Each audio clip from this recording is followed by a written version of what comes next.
energy. Work on being better when I'm 70. Your drip is just a water spring.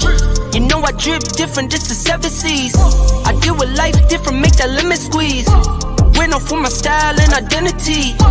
Better bounce back and get the cheddar cheese. I guess that's why they envy me. On track, now we gon' way up. W's as easy as a layup. Working late, stay up, stay up. Counting all the way up. Counting blessings, yeah, you know we pray up. Way up, way up. On track, now we gon' way up. Way up. Now we gon' way up. Now we going. On track, now we gon' way up. Way up. Now we gon' way up. Now we going. I got his band like I'm Barry Bonds. Running through the money, but the money's long. I don't love it, but I need it, keep it coming on. Only friendly, me and friends, we don't. And welcome to UnBossed Presents our votes rather, matter 2021. It's been 305 days. That's why I'm getting the tongue twister of the campaign going on and things. I'm going to introduce my co-host Tiffany White. Yes. So tonight, over the next 2.5 hours, we are going to do a round robin and such. We are going to be covering four of the most Highly Yes, contested. race. Yeah, races Yes. when it comes to the judicial candidates. Yes, there are 9 races. In fact, all across the county here in Franklin County, there are 145 races going on tonight. We are actually looking at the big board right here of all of the races from around the county coming in. There's less than 1% of the vote reporting, but let's check in and talk about the races we will be covering tonight. The first race we will be covering tonight is the Columbus City Council race. And this is a special type of election because they typically have 4 years on council, but this term they only have two. What's that all about?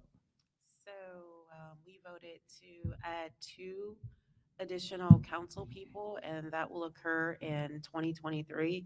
So there will be a total of 9 distinct districts. I would recommend that everyone goes to the Columbus City Council website and take a look at the districts because we want to make sure that there is equal representation and that our vote matters and that whoever is representing us in that district is reflective of who we are and our expectations of what our community should look like and what it should be. Wow, couldn't have summed it up and said it better myself. So, running for Columbus City Council tonight, we have incumbent City Council President Shannon Harton, who's a Democrat, Lourdes Padilla, and Nick Bankston joined his ticket earlier this year, and they joined it as a result to The exit of Mitchell Brown and Priscilla Tyson. yeah, and Priscilla Tyson is the city's longest serving city council member, correct? Yes, I Yeah. believe so.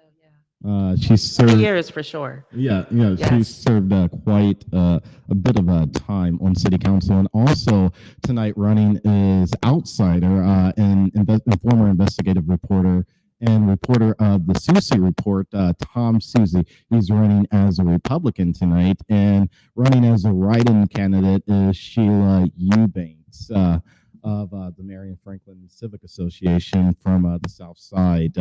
And it takes a lot of courage and strength to not only run an election like this, but to run as a write-in. So I'm very, very proud of Sheila. I can't. I'm just jacked out of my mind that she did it and made it to the end because it's been 305 days since this journey has kind of all began, and so that's just that. Also, we are going to be covering the race to watch tonight when it comes to the judges, and that's current Judge Gina Russo versus Rena Shack. I can't wait to see how that turns out tonight. And to all the candidates out there right now, just want to encourage you to keep your head held high. And if you're up right now, just remember very few precincts are reporting at this hour. Polls just closed a little over 65 minutes ago, so this is just beginning. And it's a long, long road to victory or defeat. I can say that as a former candidate for Columbus City Council. So yes. So, since you did run for city council in 2019, what was that like an election night for you as a candidate? It was lack of sleep. I'll say that for sure. I actually did not go to sleep until after the polls were closed and the election Mm-hmm. was called. It's interesting. What was really important to me was making sure that while I was out there campaigning, that I took note of what the concerns of the citizens of Columbus were, where we as a city could do better, and my commitment to always have my ears open to listen to suggestions and concerns and to work with the community to best decide how to address their concerns, whether that be housing, food insecurity. We have lots of food deserts within the city. Safety, which in 2019, safety was not as high on the death chart as it should have been. But now I think this is something that all the candidates, from council all the way to the judicial candidates and even our candidates for Congress, should be discussing. We, as citizens of this country, should feel safe, and we, as law-abiding citizens, should not fear an interaction with the police, and that includes our children. Right. Definitely right there. Also, running for school board tonight, we do have a few different candidates running. In fact, we have incumbent James Ragland, and we're going to talk a little bit about James tonight. He's also going to be joining us live tonight. But James has an interesting story, and what happened to him over the last few weeks is just something we have to dig into. That's really shouldn't have happened, but it's how politics is played here in this city. Also, Christina Vera, a newcomer to the game of politics, will be is up for election tonight. She is endorsed by the Democratic Party, and Mike Cole, who is also an incumbent, is endorsed by the party as well. And we have another newcomer.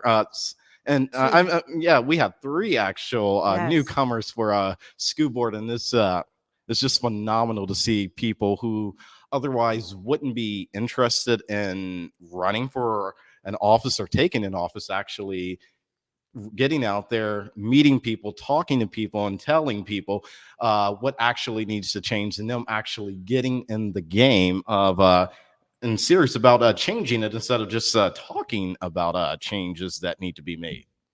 It's actually really important. Again, like I said, getting out into a community other than mine. I'm an area commissioner. The north side of Columbus is where I reside. But going to the west side and the south side and the east side, especially, the challenges. And yes, we drive through those communities. But to hear the challenges and know that there's very similar challenges all across the city, and how we could come together. I'm all about coming together. And I love that there are new folks out there.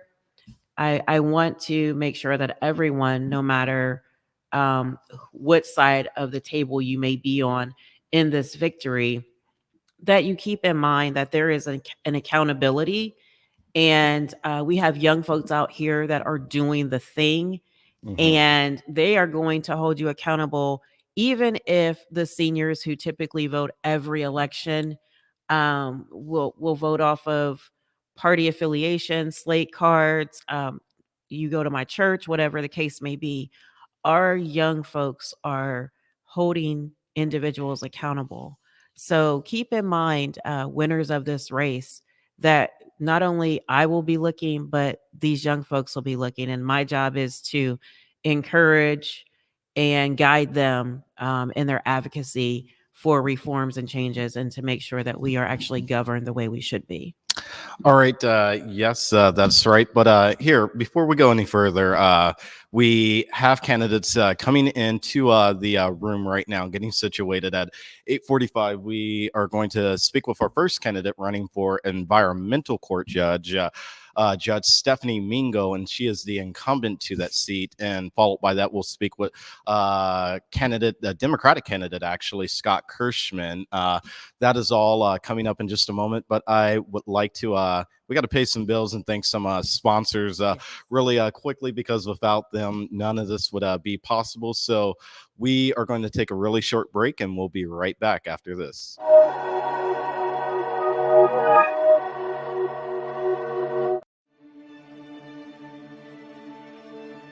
Sometimes your life won't turn out how you planned it.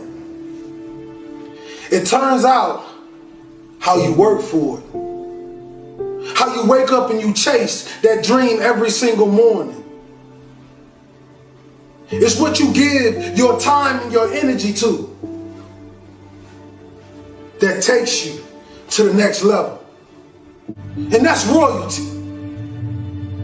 You see, many of us believe that just because our father was a drug dealer and our uncle was a drug dealer, that is our life and that is our forever. But I want you to know something. That is only a lesson to show us to be something more.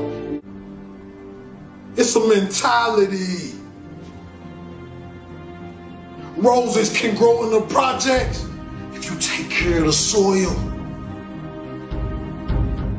It don't matter how big the house is, baby. It's the love inside of it. Take care of your community.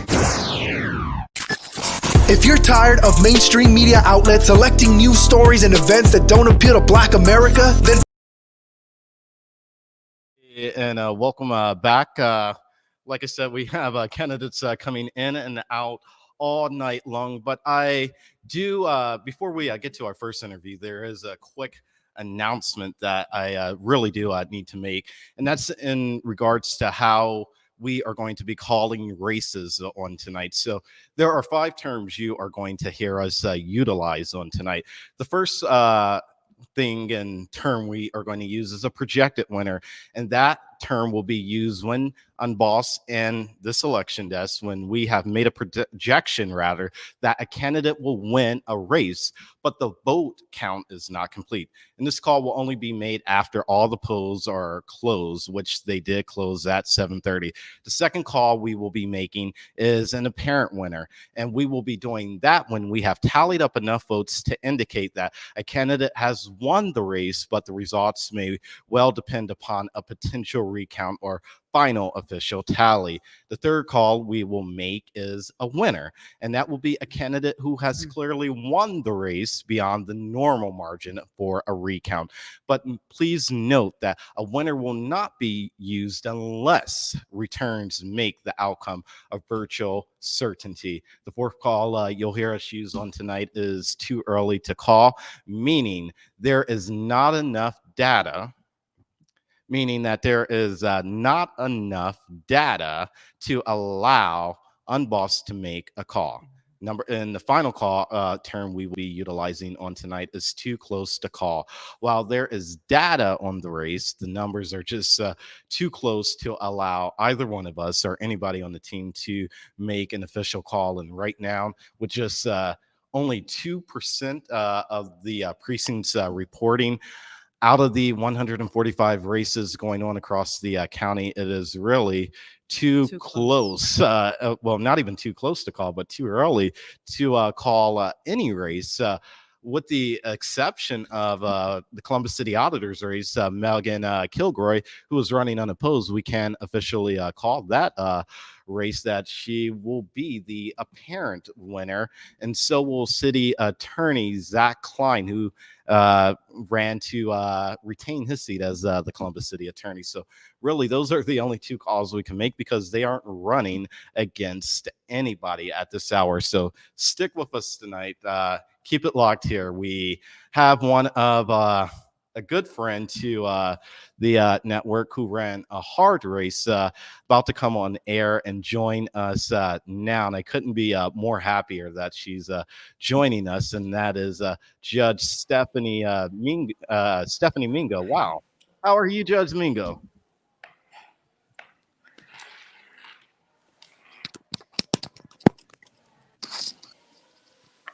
All right, she said give her 1 second. This is the problem when can you hear me now?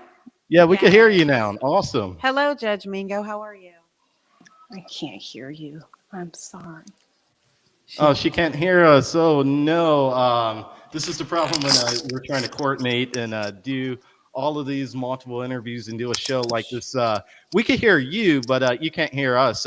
Try taking out your headphones to see if you can hear. Can you hear us now? Can you hear us? We could clearly hear you. All right, we are, while she's fixing that, Judge Mingo, she ran a hard race for the environmental court. And while, Apologies. no, you're fine, Judge Mingo. While she's, while we are figuring out what's up with her sound, clearly, Tiff, you aren't Judge Mingo, should take that down, right? Yes. Yes. But what I was leading into is saying, she not only ran a hard-fought race, but a lot of times when you saw her out in the community, you never knew, number one, that she was a judge, nor that she was even running in a race. And I find that phenomenal. Yes, the Because a lot of Beyond the times you Bench. only see that you only see candidates when it's an election season, but you started seeing her way before time with her initiative where she's partners with Judge Gina Wusso Beyond the Bench. Yes, Beyond the Bench. And that's really something that our communities need to understand the court system and also understand what you can do to avoid being a part of the court system, what programs are out there. And yeah, they really didn't come out and say, "Hey, I'm running for office." They said, "Hey, what can we do for you? Let's tell you a little bit about the court system, the judicial system." And that was applaudable. A lot of folks really enjoyed that piece of that. Um, and then the campaign portion was the secondary conversation, but it was never the forefront of any any interaction with the community, which I think is great. We do need to know who our elected officials are. We need to also know that they are, one, not afraid to come into our communities. Many times we saw these ladies solo, in crowded situations, in environments and communities that have high violent crime rates and, let's be honest, high homicide rates. So Right. for them to come out and, these We're gonna try and go back to Judge Mingo. Are you able to hear us now, Judge Mingo? I am. My All right, apologies. awesome. No problem. It's Okay. been 305 days. You're ready to get some rest. That's right. Good evening, Tiffany. Good evening. How are you? You know what? I am. I am, as DaVante said, I'm ready to get some rest. Come what may this evening. It's been a long year. I've worked hard, and I'm proud of the work that I've done. I'm proud of the campaign that I ran, and come what may, I will be content knowing that I did the best that I could.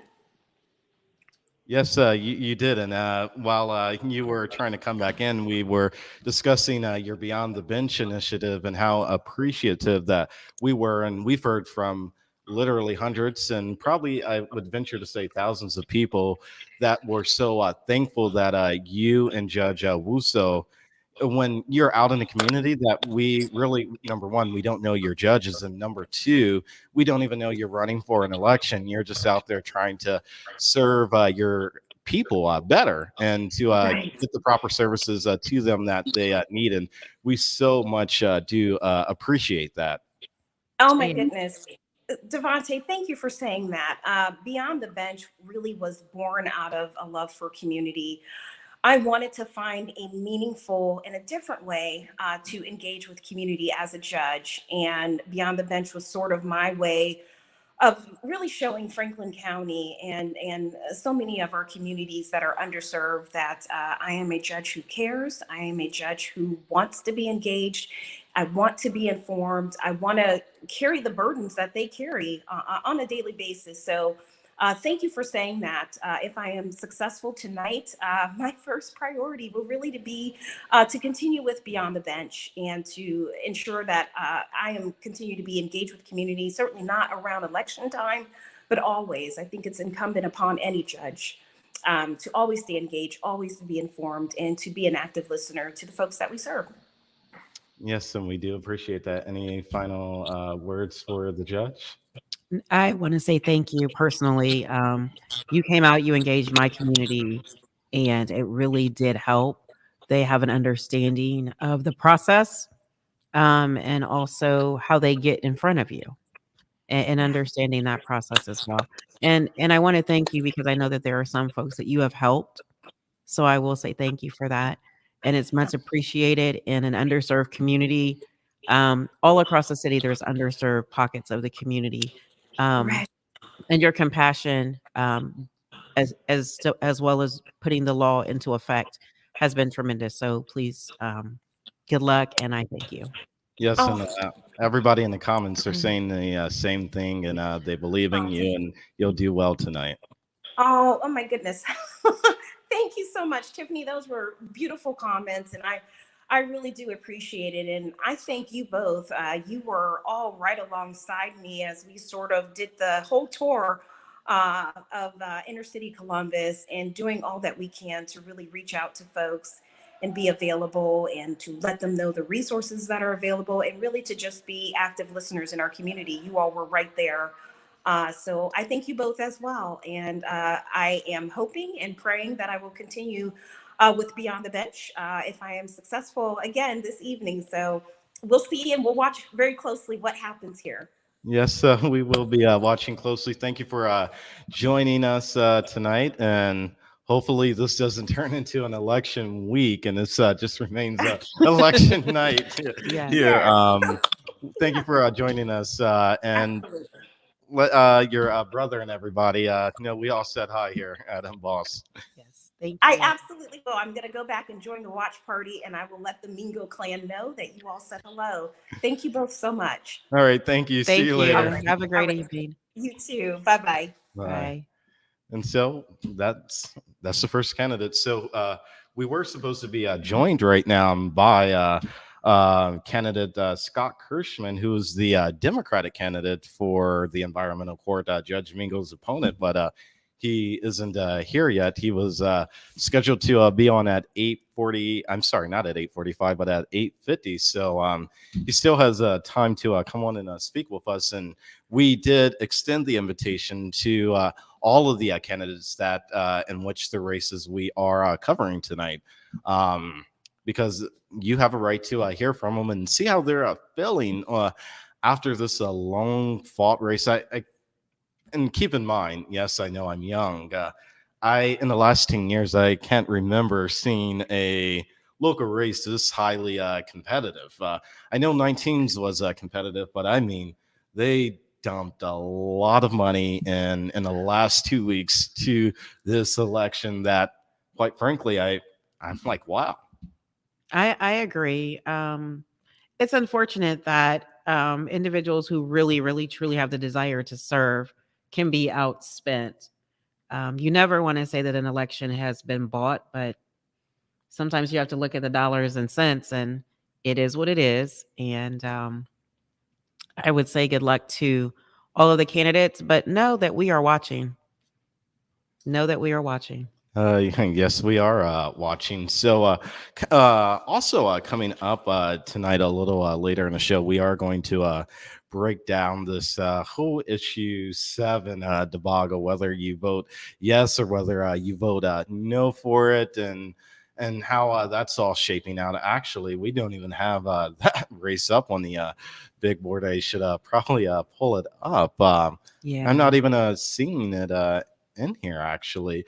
So we'll work on getting that up to see how everything's going. But we just had another vote dump, in fact, here. And now 8% of the precincts are reporting. And in the Columbus City Council race, if we can get their images up, right now, Council President Shannon Harton is leading with about 30% of the vote, followed by Lourdes, who has 28%, and she's tied with Nick Bankston for 28% as well. Candidate Tom Susie has 13%, and Sheila is holding in her strong with 1% of the vote. In the school board race right now, Ramona Reyes is actually leading, and she has 26% of the vote. And Christina Vera and Mike Cole are tied with just 25%, followed by Kevin Harrison and Muhammad Ali with 9%. And let's go, Muhammad. Man, you are doing big things right there with 9%, and James Ragland with 7%. Keep in mind, we aren't calling any of either one of those races because it's literally too early to call. It's just too early. Not enough votes are in. But when it comes to the judges races, as you know, we just spoke with Judge Stephanie Mingo. Her opponent, as you see up on the screen, is Scott Kirschman.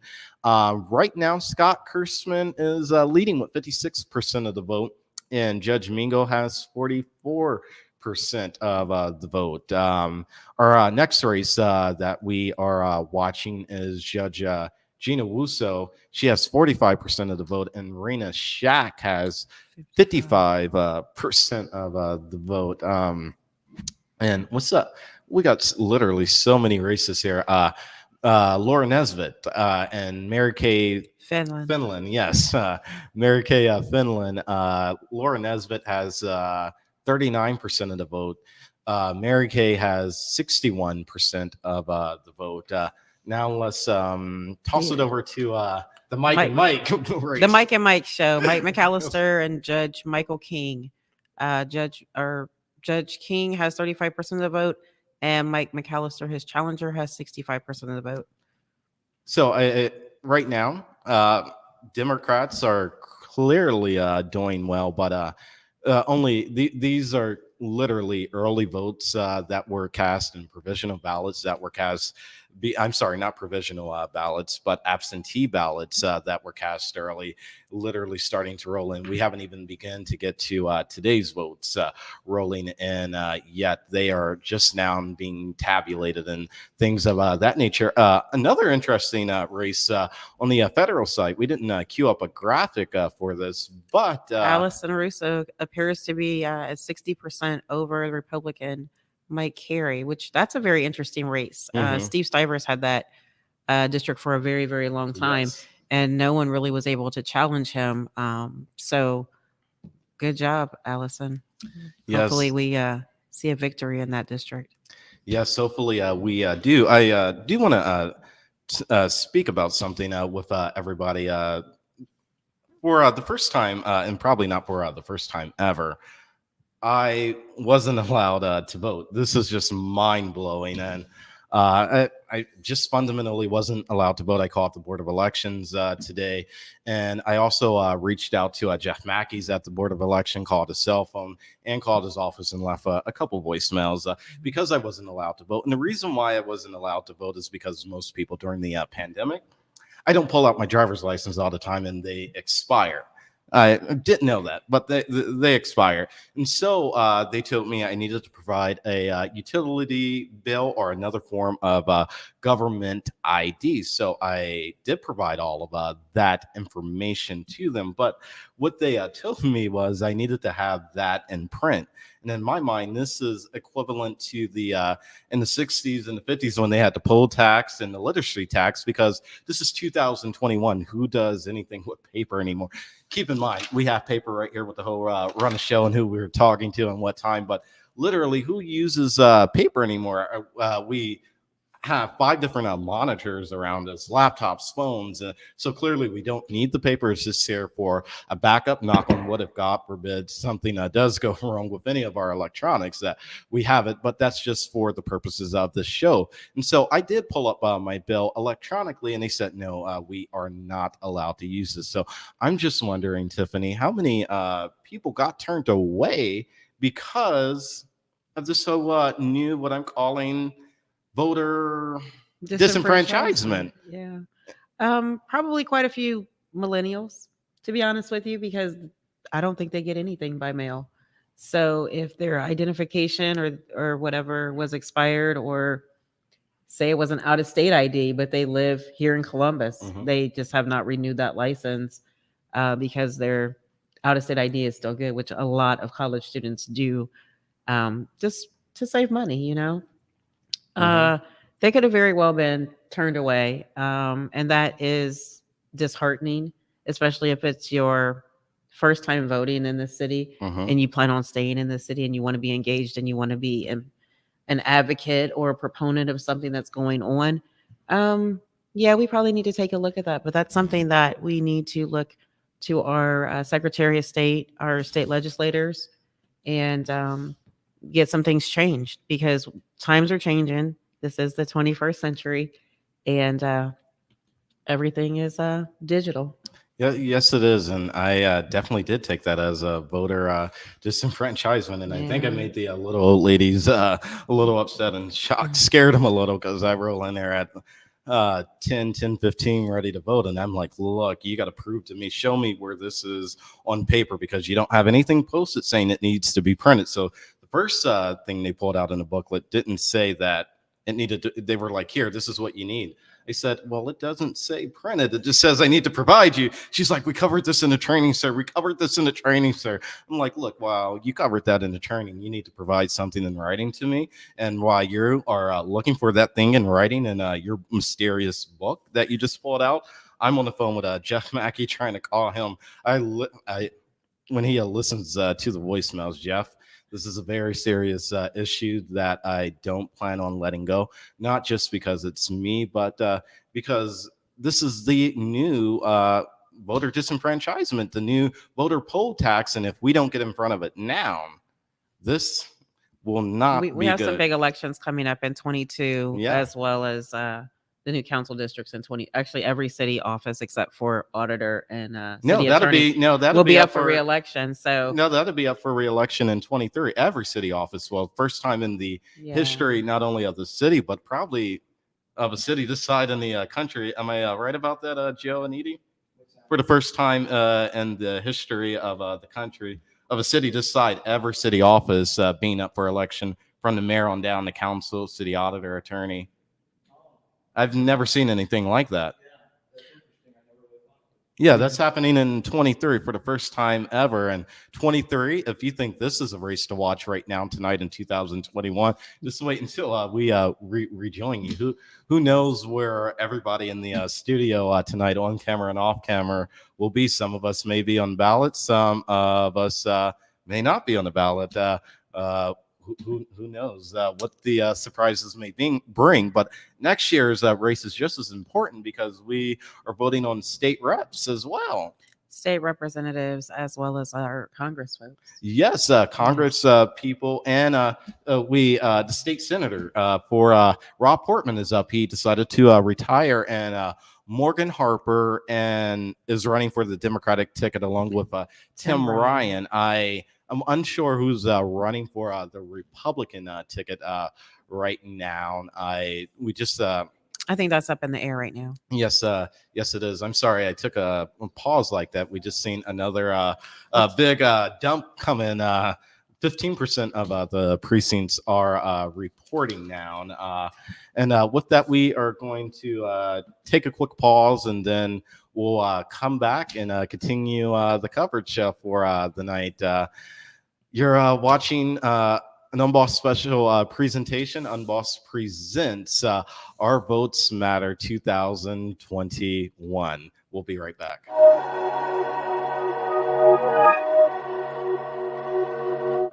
Welcome to Cardwell Mobile Notary Service. I'm Leandra Cardwell. I run a full-service mobile notary company.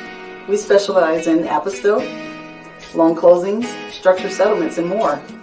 Wherever you are, I'll be there. Even in your home, I'll be there. At the hospital, I'll be there. Nursing homes, I'll be there. At the library, I'll be there. Coffee shops, you pick, and I'll be there. And yes, even remotely too, I'll be there. Just submit a request on our website. Don't forget to locate us on Facebook and give us a call at 614-999-0149, and I'll be there. If you're tired of mainstream media outlets selecting news stories and events that don't appeal to Black America, then become a member of the UnBossed Network today, where we are the voice of Black America and providing coverage of events and news stories that you won't hear anywhere else. Visit theunbossednetwork.com to become a member today. All right, we are back. I think more results are coming in right now. We're trying to determine that right now. Our 905 was just in the studio. I'm sorry, not our 905. Our 915. Well, he was probably coming to see if he can get in. We were supposed to be meeting and having on air with us at 8:55. Lourdes, she said she could get on. We gave her the appropriate credentials and details to come on the show, but obviously she's taken away. Lourdes, if you're watching out there, if any of your campaign members are watching, there's still a spot here for you at the table up until we sign off tonight. The same goes for you, Scott Kirschman and Tom Susie. You were supposed to be here, man, at 9. A little shocked that you aren't. The thing with Tom Susie, how what happened to him, and I am not just upset because it happened to him, but I would be equally as upset because it happened to anybody. The 40, I believe it's nationwide insurance is the 47. I want to get this right. It is the 76 most wealthiest company in this country. So it's a Fortune 100 company. They decided to weigh in on a local election. They decided to weigh in on a local election yesterday and to tell their employees, hey, we should vote. You should vote for this person.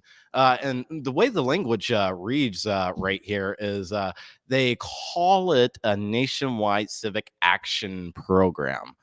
You know what that reads a lot to me, that Nationwide has a PAC and they're throwing money into this. I'm equally as excited that they did put on a write-in candidate on their list, but I'm equally as pissed off that they put all the Democrats on but left the Republicans out. So what does that tell you? So, we always hear about big money in politics from both sides. Mhm. I think that's a perfect example of big money in politics. And if you look around the city of Columbus, whose names are on the building? This is so true. I mean, be it as it may, party affiliation as it may, it doesn't look good. Mhm. It does not look good. No, it doesn't. And so And that's why I think we have our young folks that are really questioning the system. That's why we have individuals that are entering into races. I'm going to be honest with you. I felt like my voice wasn't heard. And that's why I jumped into the 2019 race. right. So, yeah, absolutely.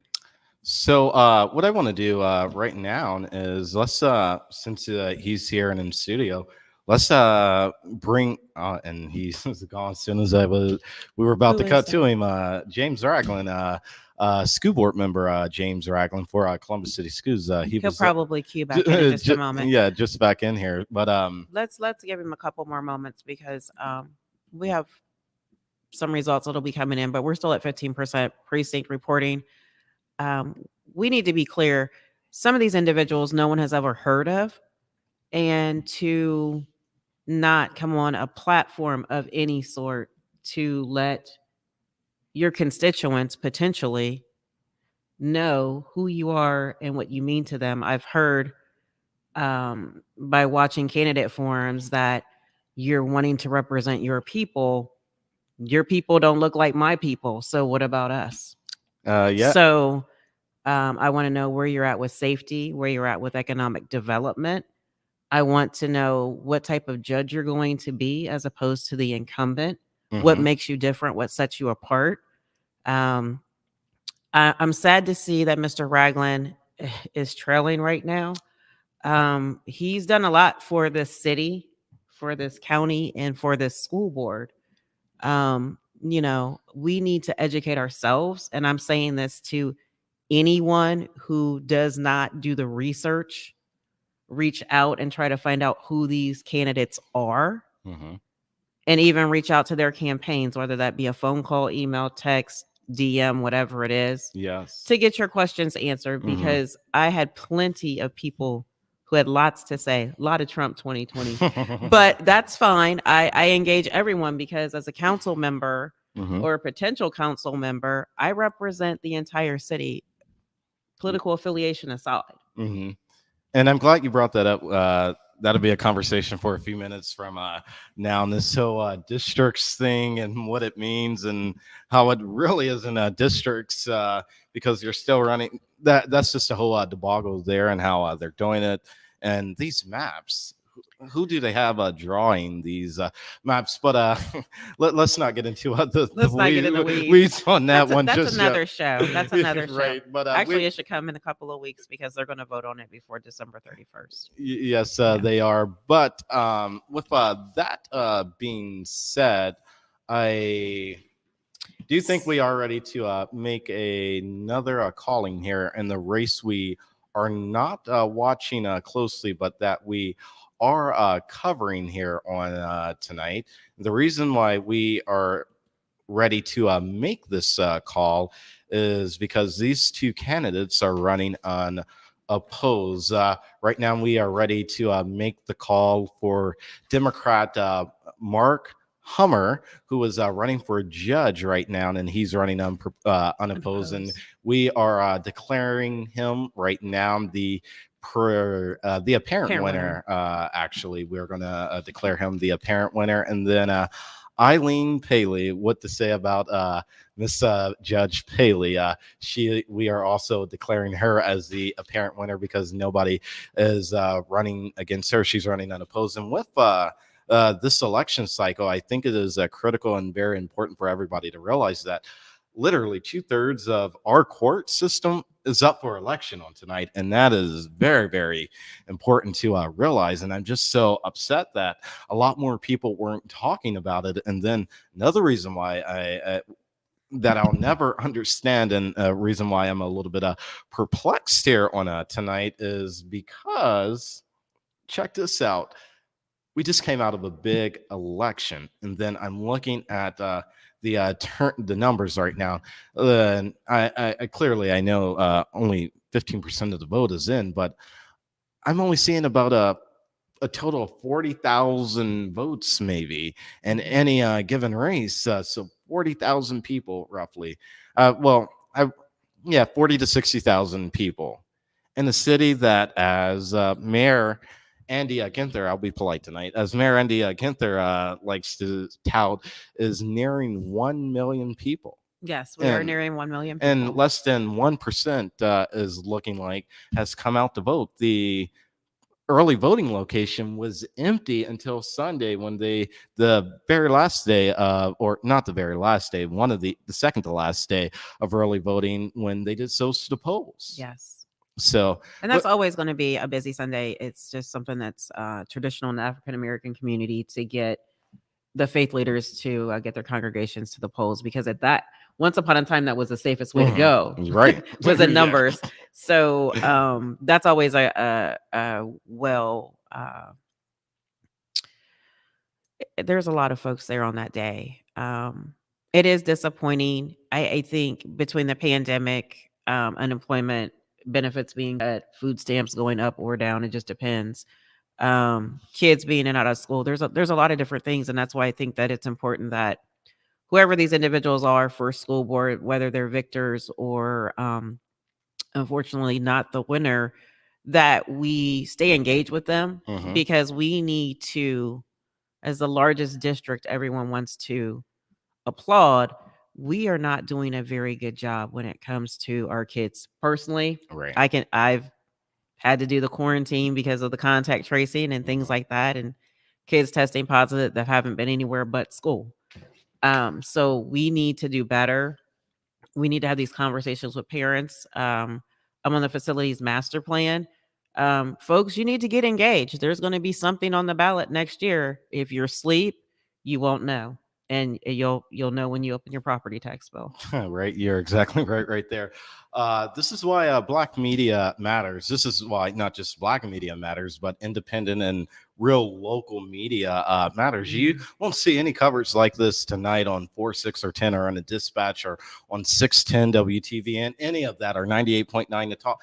You just won't see it. Us talking and engaging with the candidates after this 300 plus day battle, and not just engaging in a conversation like, hey, how you doing? Actually having in-depth conversations like, yes, you just ran an election, and this election, you should be cheerful and joyful, but let's have a conversation and get to the real work at hand. And with that in mind, that was a great segue by Tiffany there. Some of these candidates, I have to interrupt you.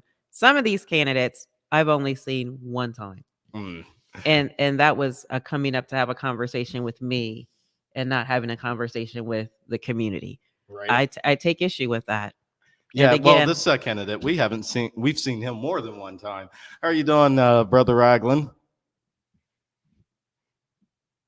We can't hear you. Unmute your mic. You got your mic muted.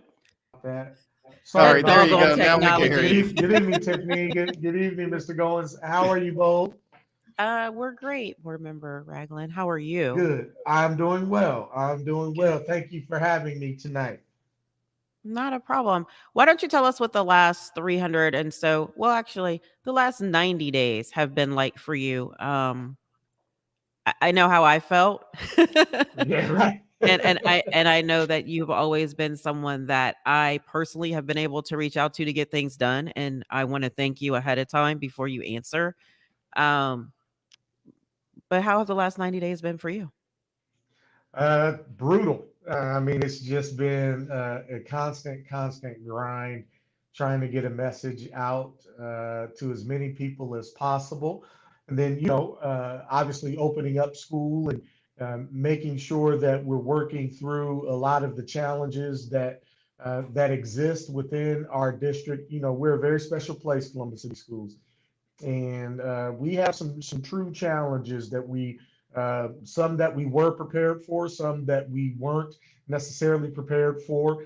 And so watching, us work through the transportation issues that we've had to open the school year up, some of the safety issues that have shown themselves in our buildings and at some of our other events. It's been a challenge, but it's good to have young people back in the buildings, and we're really proud. We're really proud that they're able to be doing in-person learning this year, whereas last year, there was so much uncertainty and upheaval to their lives. We've got at least a little bit of sense of normalcy, and so you throw a campaign on top of all of that, and you get just a brutal schedule every single day.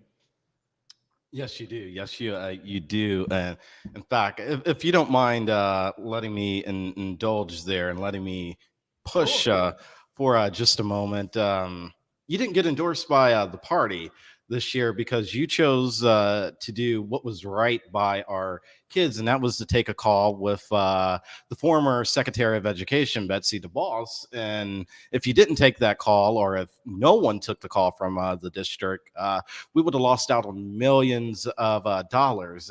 And we see this is how politics is played here in the city, and what they are truly doing. What I like to say, jeopardizing our kids. And had you not taken that, we would have lost millions of dollars. But not just that, then there would have been another tax levy on the ballot in the coming year asking for more money, and all you had to do was take the call. So I want to say, number one, thank you for your leadership, but not just thank you for your leadership in doing that, but when things like that happens, how does one as a candidate process that? And and you have processed it phenomenally, kept your head up. I've been seeing your signs like everywhere, and people are coming out because they remember you from when you worked with Charlita Tavares, who is beloved here in the city, senator, state senator, state rep, councilwoman. The resume goes on for her. Sure. Yeah. Well, let me clean up a lot of things. I actually met with the secretary. It wasn't just taking the call. At the time, we had announced our reopening plan, and we were already short $100 million. The district just didn't have the money to reopen safely the way that we had, thought that we would. That reopening plan was really kind of given to us. We didn't decide it on our own. We had consulted with health experts from both Franklin County and the state of Ohio to come up with a reopening plan that we were just frankly $100 million short on. At the time, both Secretary DeVos and the President of the United States were talking about cutting districts like ours with the reopening plan that was given to us. They were going to cut our Title I funding, which is funding that is really used for the advancement of your most vulnerable students. And on average, we get about $37 million a year in Title I funding from the federal government. And so they were talking about cutting that funding if we did not open fully, which went against everything that our local and statewide health leaders were telling us that we could do with a school district of 50,000 students and 10,000 employees. And so the secretary called me and she said, I'd like to have a meeting to discuss, a lot of what you're doing in Central Ohio, but also statewide, some of the things that are happening around education, and particularly education for Black children. And what she said was, I'm calling you because I feel like you can give me a straight answer. Her staff had done a lot of background research on me and understood that I didn't necessarily, bow to the powerful, I guess, and that I would, and that I would stand strong for the people that I stand strong for in the face of whomever it was that, that was having a meeting with me. And so we had the meeting. Yes, the teachers union used that as an opportunity to really kind of swing some things in Democrat politics in the city, and try to frame me as someone who, was really kind of disingenuous, what I feel. But, everything is fair game in politics. I mean, that's something that they're able to do. I am fine with it. I am completely fine with the decision that I made. I stand by it. If I was asked to make that decision again today, I'd do the exact same thing over again. I'd say the exact same thing. And that was one thing that I really wanted to make sure that I got out too. I ran a campaign ad that showed precisely what I said to the secretary, talking about the resources that we need. And in fact, if you look at that ad, it talked about the transportation needs that we were going to be facing. And I asked the secretary for more resources for transportation specifically. And then I asked her to, kind of put a rush to it. And, we had some really good conversations then, but I have no regrets. If that is the thing, if me as one of 7 members of the, largest school district in the state of Ohio, more students than any other school district in the state of Ohio, if me meeting with the United States Secretary of Education is the reason why, Democrats don't want to vote for me in the midst of a pandemic, in the midst of already facing, a $100 million budget shortfall, then I am fine with that. God will take care of me moving forward, because it was the right decision to make. You don't turn down a meeting with the United States Secretary of Education, regardless of what party they are in, if you call yourself a serious public servant. And I took an oath to protect the students of Columbus, Ohio. And I felt like, and I shown that was what I was doing in that meeting. I am much more astute politically than a lot of people give me credit for. I could have turned down that meeting and it would have been politically expedient.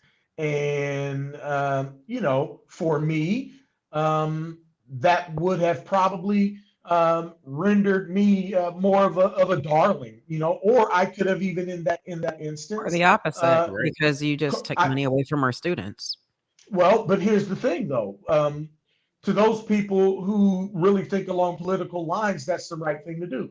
In fact, I could have alerted the teachers in advance of that meeting and made it all about them so that they could have shown up and protested and really made a big scene about it. And I'd probably be in a different situation politically. And, I'm not ashamed of the way that I approached that. I felt like I was protecting the children. And if I am to lose my seat, because as a sitting board member, I met with the United States Secretary of Education, then God has something in store for me that is great. And I have to believe that. So what will be next for what God has in store for you come 23? Well, I am not. I'm sorry, sure. get right to the punch. Well, listen, we still got several precincts to come in now, and I am not giving up on tonight's race, even though I am, I'm really trailing. I've known you for quite some time, win, lose, or draw, James. Yeah, absolutely. I know you're always thinking about the future. Well, here's the thing, Mr. Goins. I have promised myself that, God has placed me in a position where I have the know-how to do the right thing for young people at every single turn, even with Columbus City Schools in the 3 years that I have been on the board. Let me just talk a little bit about my accomplishments, right? I was appointed to the board in 2018. We were an F-rated district at that time. We were facing state takeover at that time. We immediately got out of that. like immediately. I came in, and unfortunately for me, I made a lot of enemies. But I started putting the needs of the students at the forefront. Obviously, they weren't there beforehand.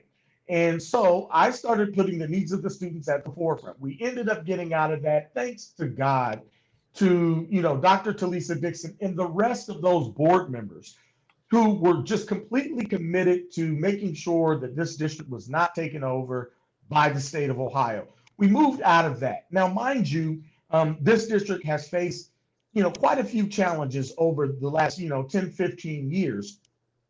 I ended up being the chair of the Audit and Accountability Committee. And for the first time in 20 years, we got a clean audit from the state of Ohio. Now, 20 years. Right. Now, we've had a national data scandal. We've had teachers lose their license, and we've lost a beloved superintendent.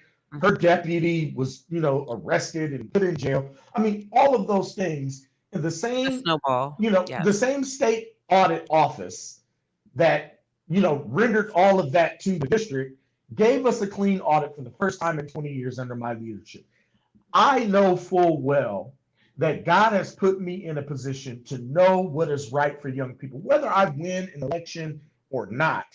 I have demonstrated at every single turn in my career, be it in the classroom when I was a teacher, being a principal at another school, and doing well and moving that school into a really strong academic place. Helping to start Cristo Rey Columbus High School, which for my money is one of the best schools in Central Ohio. God has always told me that this is the right vein for you. And so I know that if this does not work out for me with Columbus City Schools, that he will have something greater, in store for me, because I am working in his will. And so, that is just the way that I have to approach life right now. It's like, sometimes you can be right, but people might not either hear it, or they might be, jaded to make other decisions, and that's fine too. I've done my best for the students of Columbus. I've demonstrated, that student achievement is at the forefront of everything that I've done. Students have achieved. Students have gotten smarter. The district's books have been cleaner under my leadership. And so, if the people decide that that's not what they want, then I am quite all right with that. I've got two wonderful children that I am raising, and they're both in college right now. God will provide me with a lane to do greater works than even this. And so I'm just assured of that, just based on his promises. Amen. We have to have you back soon. Yes. Tiffany, final words? Again, thank you. I did say before we put you on that win, lose, or draw, we're going to hold anyone who ran for this seat accountable and work on ideas and things that we can take to the board that are going to make not only our children strong, but our children competitive, because we're not competitive right now. And that's right. And I tell you what, honesty is the best policy. Yeah, it is. It might not be politically expedient, but you better tell the truth, especially when it comes to our kids. Our really kids appreciate being on this. Yeah, they aren't. But that's why I tell the truth. And that's the thing. You've got no shortage of people who will get on and say the right things, but might not necessarily do the right things for young people. And we've got to purge this city of that, particularly when it comes to the well-being of our young people. But I'm telling you right now, I'm going to keep telling the truth, win, lose, or draw tonight. And I'm so happy to have been on UnBossed. I thank you both for your long-standing, support of me and your commitment to the city of Columbus, Ohio. I'm just, I'm proud of you all. I'm glad to have been on this show. And anytime you want to hear from me, please let me know. Absolutely. Thank you so much. We're going to have you back, in fact, and we're going to have a more in-depth, longer conversation to unpack, because there was so much we talked about on tonight that we just couldn't get into, and so many other things that we haven't. But we're so thankful that our kids have a fighter and you on the board looking out for them. And all I'm gonna say is you all should watch those board meetings. They are quite made for TV because Yes, real sir. fights and real things and real decisions are made there. Thank you, James, for Thank you joining both. us. We appreciate you, man, and best of luck tonight. Thanks a lot. See you guys later. All right, see you. Thank you. All right, so now we have another school board candidate, Christina Vera, who is sitting right here in the green room that we are about to bring up. And as we are waiting for her to get all situated and to turn on her camera, I want to, he said for the first time ever, a clean audit 20 in years. 20 years under him. That's I've been just out of school interesting. like 30. Well, So yeah. Yeah, we're gonna have to get into that. I thought that was very interesting, but here's another candidate who has run just as hard of a race, who's a newcomer to politics, and I'm so thankful you could join us. It looks like you're joining us from a watch party of some sort. How are you doing, Christina? Gotta unmute. You gotta unmute your mic. Good evening. There you go. Can you hear me okay? Yeah, we can hear you now.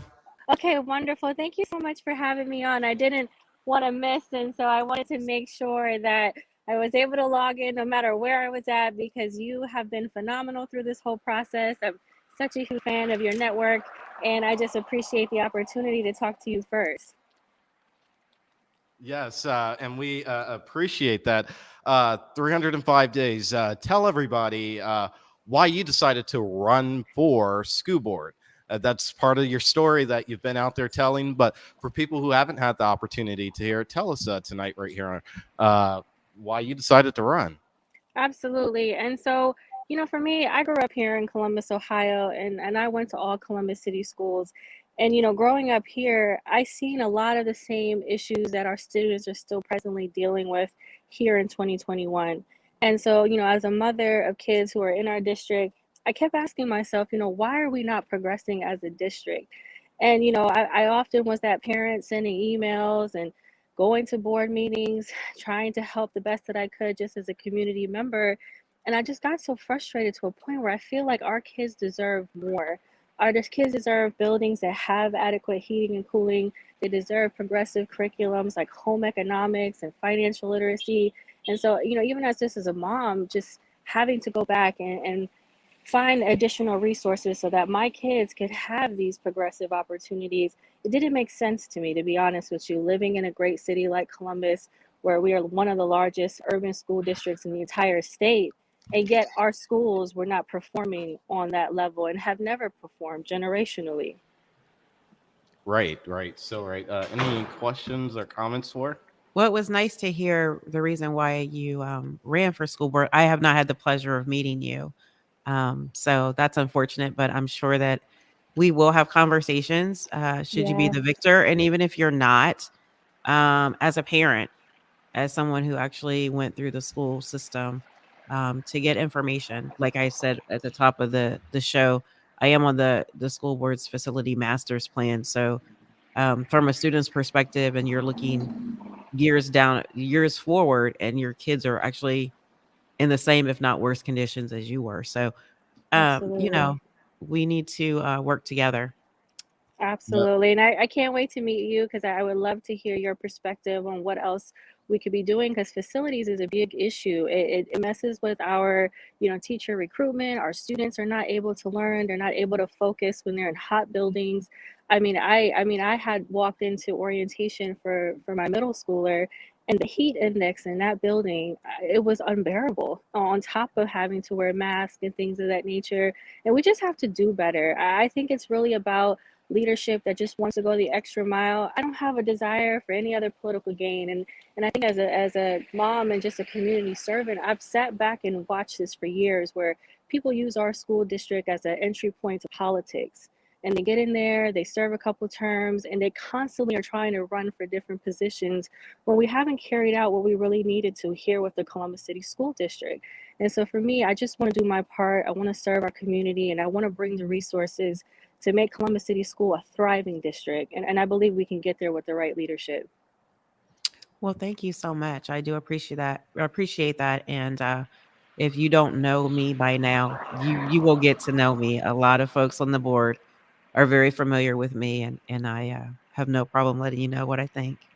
I've heard nothing but great things about you, actually. So I just want you to know I have heard your name, and I'm excited to work alongside with you and Yes. your passion, because that's what we need. We need people who are, it's not about just saying, something, it's about the action piece. And that's what we're missing. It's the piece about, okay, we can collectively have meetings all day about what our district needs, but what are our action steps and how are we scaling to make sure that we're actually achieving these things. And so I look forward to serving alongside of you, and regardless what the outcome comes, I still plan to do this, to serve my community regardless. Well, thank you. We appreciate that. Yes, Thank we do. And I you. do want to let everybody know that while you were out here day in and day out and on Instagram, Facebook, and all of that, you have 2 twins at home and a middle schooler and another older child, right? So you were handling your mom duties and your whole family obligations while out here on the campaign trail. What was all of that like? I'm really blessed. I mean, being a mom is one of the hardest but most rewarding titles that I will ever get to wear. And so for me, just seeing how excited they were and understanding that mommy just wants to do what I can to serve, and I really just want my kids to always understand that regardless of what you have or where you come from, like we have to do our part. And so it was really, it wasn't easy. I will tell you, these 11 months. I learned a lot. There were some days that, became heavy because with change, especially as a newcomer, from this standpoint, I'm no newcomer when it comes to service. This is what I've been in the nonprofit sector 13 years. My entire adult career has been in service. But coming in as an outsider, essentially, there was a lot of people who really kind of fought the idea of wanting change and not really understanding why I was here. And I have to, remind myself and others, it's not about me, just like it's not about any of these other elected officials. We have a job to do. And I think you mentioned it right before Mr. Ragland went off. It's like we have to hold our elected officials accountable. Even as an elected official, it's my job to serve my community and to hear from our district and hear from our teachers and our parents. And so for me, it's about service. And that's what we have to get back to, putting people before politics. Mm-hmm. Absolutely right. We have to have you back on to talk about your nonprofit. I actually just found out about it today through an email because you're having an event on the 9th, and did a little research on it. It's quite an interesting nonprofit you have going there. But I want to let you get back to your watch party and to celebrate making it to the finish line. And we'll talk soon, Christina. Thank you for joining us. Thank you, Christina. All right, so we have some results in. I was actually, while Christina and James were talking, I'm actually over here on the big board looking at the difference in some of these races between absentee voting and election day, and how some of the candidates, how they are clearly kicking ass and taking names when it comes to election day. But those absentee votes is where they're lagging. You've experienced this back in 19. So talk to the viewers about Tiffany about the difference between absentee votes and election day, and what that tells us when we're looking at results like this. I think you have to honestly wait, because those numbers definitely fluctuate as the precincts are reporting. Mm-hmm. That's not a clear go that you have the check mark by your name for sure. Right. I will say that a lot of folks are wanting to do absentee. I mean, we're in the midst of a pandemic. It could be this way next year as well, depending on what happens these winter months. We may be doing the same thing again. But we also have a lot of people that have been transient, that have been gentrified, so they're no longer in the city. So it is what it is, and we'll have to see what happens at the end of the night. I wouldn't hang my hat on those absentee ballots. Right. Yeah. As you, a good example of what we were talking about, if you take a look at your screens right now, and board member Reyes is leading, and her total vote count as it stands right now is 17,922 votes. She for her lead is on election day, so she did better as it stands with just 24% in on election day votes at this moment, but is trailing and lagging a little bit when it comes to absentee voting. In contrast, Muhammad Ali actually has more absentee votes than actual election day votes. So it's a toss up. Mm-hmm. And then look at all of these precincts that are still out and have not come in yet.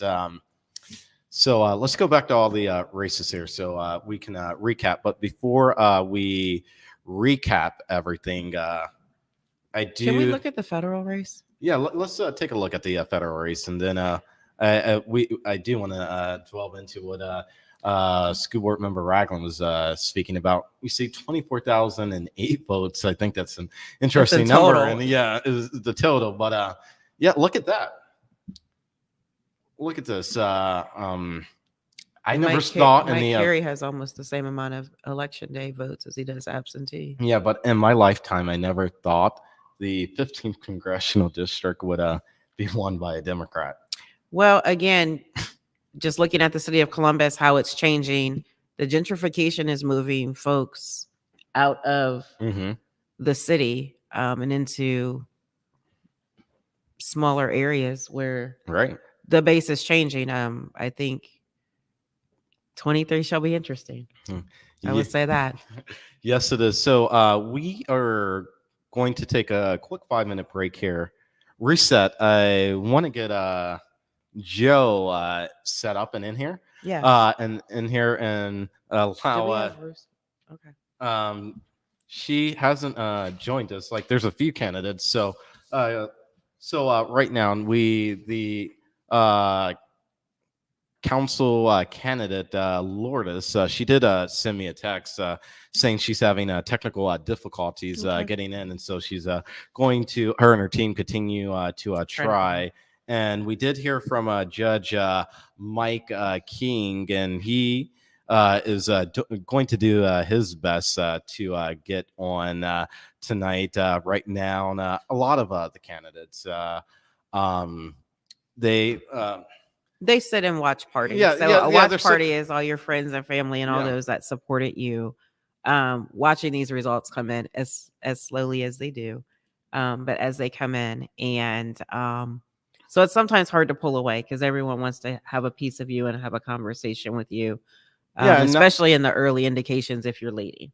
They definitely want to have that conversation. If you're leading, and then if you aren't leading, if you're down, this you've heard me say multiple times, this definitely won't turn into an election week, but this is going to turn into a very long night and early morning. We won't have 100% of the vote in, and probably till sometime tomorrow. Right now, it's just 9:45. We've been on air for a little over an hour, coming up on 90 minutes now. But you have to also remember that your absentee ballot has to be postmarked. Yes. You have the military that are sending things from overseas, college students that it just has to be postmarked. So really, the final election results, as far as your numbers, can be a couple of weeks away.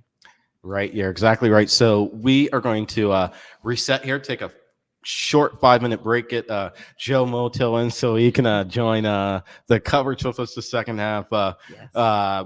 Just seeing him and our other guests who are here in studio and chatting with them off camera has been hilarious. And Joe is a voice to be reckoned with, and he knows a thing or two about these nights. And I mean, what better person to have sitting with you, taking and talking you through a night like this, other than Joe.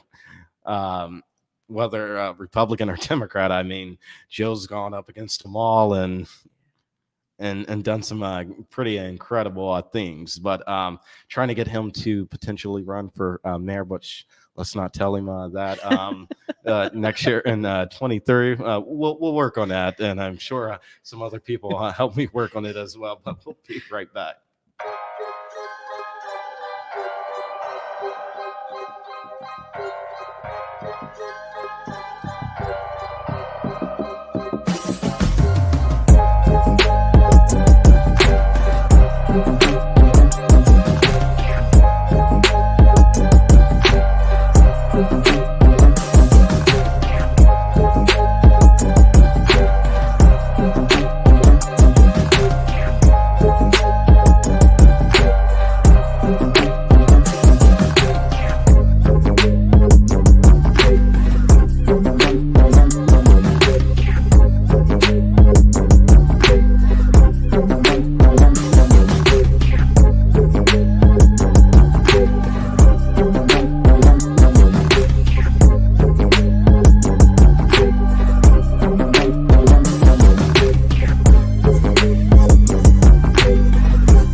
same energy. Work on being better when I'm 70. Your drip is just a water spring. You know I drip different, this the 7 C's. I deal with life different, make that lemon squeeze. Went off for my style and identity. Better bounce back and get the cheddar cheese. I guess that's why they envy me. On track, now we going way up. W's as easy as a layup. Working late, stay up, stay up. Counting all the way up. Counting blessings, yeah, you know we pray up, way up, pray up. On track, now we going way up.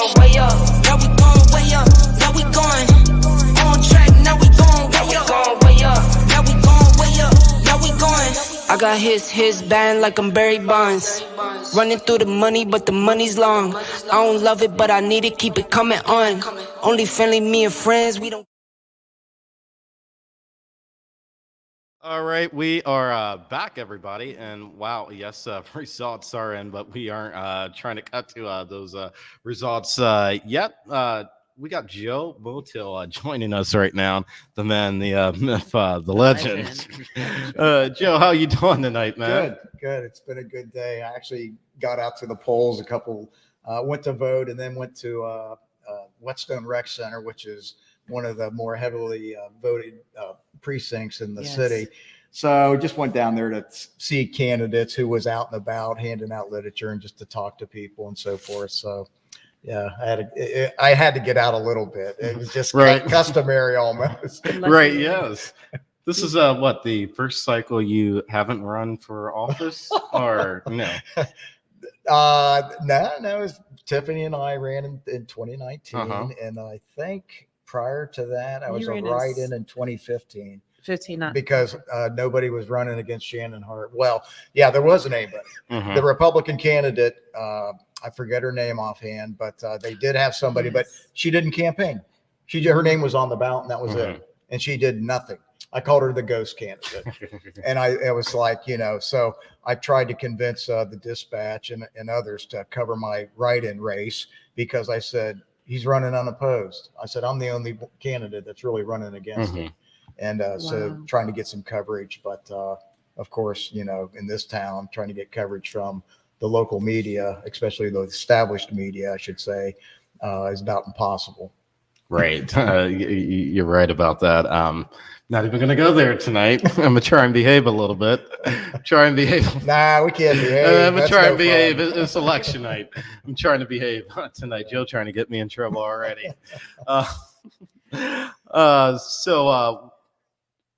What's it like on nights like these? I've yet to experience it. And when I say yet, that I know I'm saying yet, at some point I will run and be on the ballot. Don't know for what or when, but I will. But what's it like on nights like these? Besides excruciating pain, and it's supposed to be a joyful night, so we all think. Well, your expectations are high. I mean, you run to win. You're right. And regardless of the odds, I mean, your heart's in it, and you put all this work into it. So, for anybody who doesn't think that people that are running for office aren't running to win, you're wrong.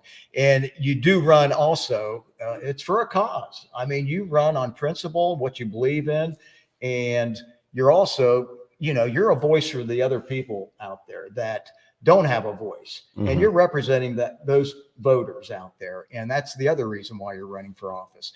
And regardless of how it turns out, regardless of if you lose or not, you did it for a purpose. You did it for those that believe in you and believe in so you're out there fighting for the cause. Right. I want to get both of your takes really quickly. Still 24% of the precincts are reporting. What do we take that Democrats, for the first time in a long time, are sweeping the judicial system at this moment? This is very rarely unseen. I wouldn't be doing my job, and none of us would, if we didn't admit the obvious. It's the city of Columbus is primarily a Democratic electorate. I mean, regardless, sure, you've got independent voters and Republican voters that probably there may be more of voters in terms of Democratic voters, but I think the independent voters in the city of Columbus tend to vote Democrat and not Republican, and it's the electorate. It really is. And if your name's on that Democratic sample ballot, which is why how many judges have switched over from Republican to Democrat. Yes. Looking up here, who was it? O'Grady did. Yes. And another judge did it last election. I forget which one it was. But there's been, I think, 3 judges who have jumped ship from Republican to Democrat. I believe so. Yeah, I think there's now been 3 in the last few years. And we also have to keep in mind that we just came out of a very divisive 4 years. I won't even say a Republican rule, because It was really a handful of people that brought us to where we are today, with a division of races, a division of religions, people saying and doing things that are horrendous and would have been appalling 5 years prior. Let's call it for what it is. These may not be bad individuals. And yes, I'm going to say that because they wouldn't be in the position that they were in, because at some point in time, a Democrat voted for these judges to be in office on the Republican side. Let's just go back to when Zach ran for Franklin County prosecutor, Zach Klein, current city attorney. Folks still wanted Ron O'Brien. Ron O'Brien did not win with the Republican vote. Let's just be honest. Right. He won with the respect of Democrats. Mm-hmm. So the whole Democrat Republican, yes, I understand it. I get it. At the end of the day, I always tell folks, and I said this when we were campaigning, Joe, that if you open your front door and everything that you expect city government to be doing for you is done, then continue to vote for them. If not, you need to do something different, because it's insanity if you don't.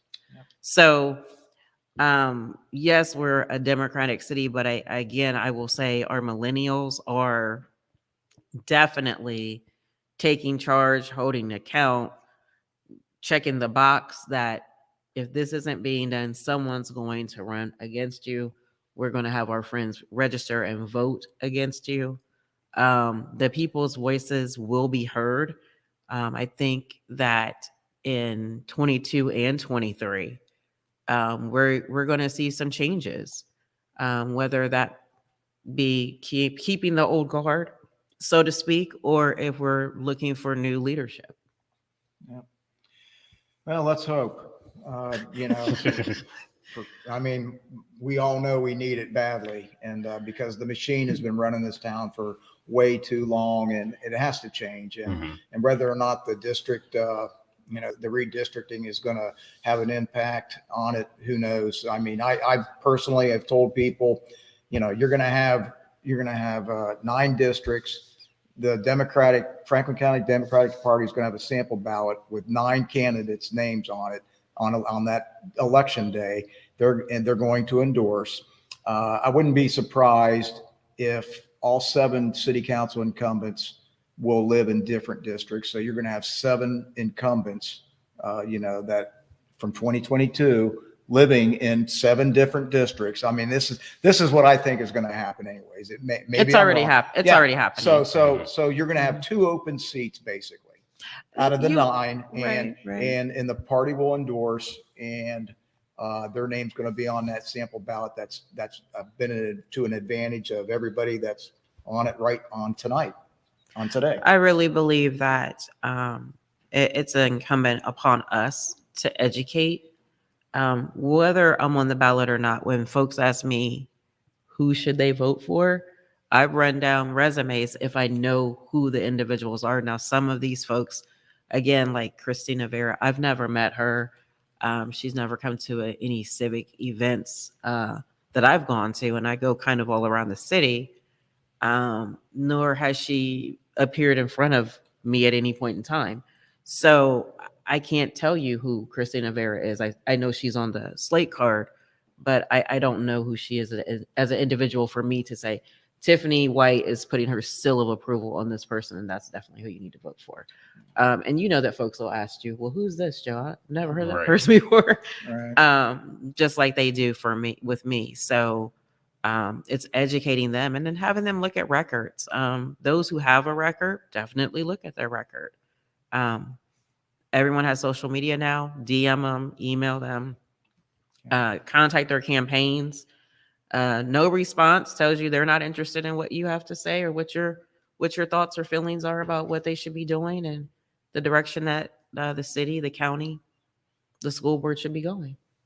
Yeah. It's interesting. I was talking to a judge today, or a lawyer today, who's running for judge, and we were talking about the redistricting, and he said, you have to win citywide.